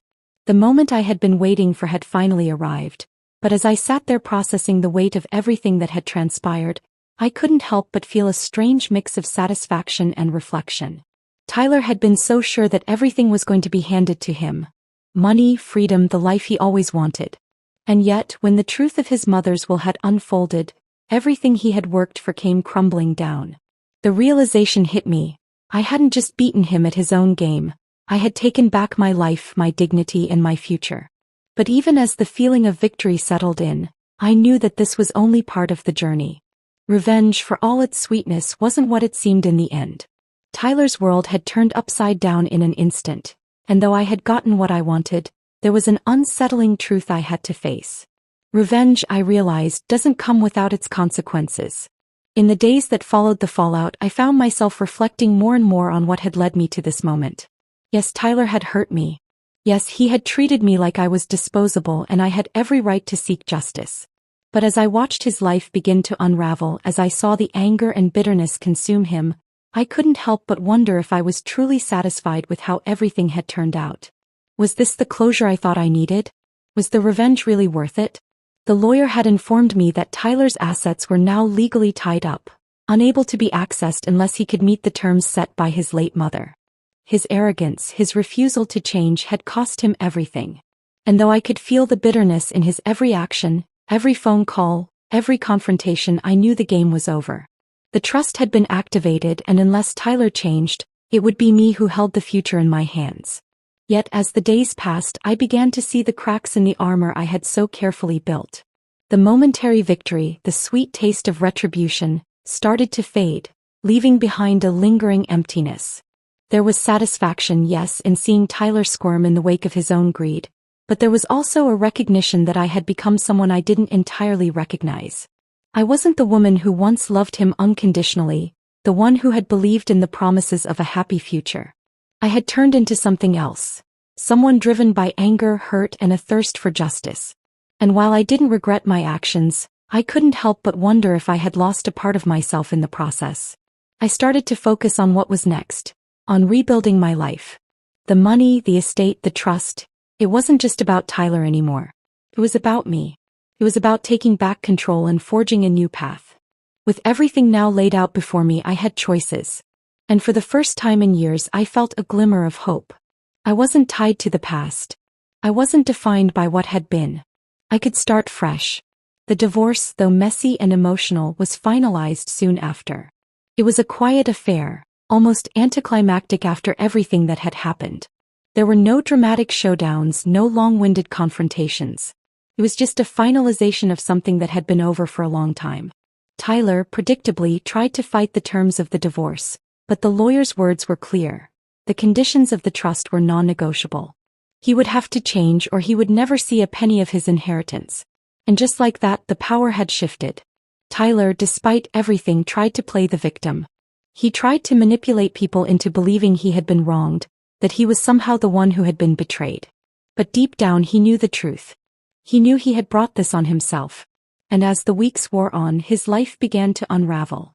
His business ventures, the ones he thought would save him, started to fail. His relationships, strained by his arrogance and self-entitlement, fell apart. He had believed that money and power were all that mattered. But as the days went by, he realized that the very things he thought would give him freedom had trapped him in a cage of his own making. I, on the other hand, was moving forward. Slowly but surely I began to rebuild. I started focusing on things that had long been neglected: my career, my passions, and my own well-being. It wasn't easy. There were days when the weight of the past felt like too much to bear, but I was determined to move forward. No more looking back. No more regrets. There were moments when I found myself reflecting on what could have been. On the life I thought I was going to have with Tyler. The life we had once talked about, full of promises and dreams. But those thoughts were fleeting now. I had learned that nothing in life was guaranteed, and sometimes the path we think we're on isn't the one we're meant to walk. Tyler had been my past, and I had to let go of him to embrace the future. The final blow came when I received a letter from Tyler.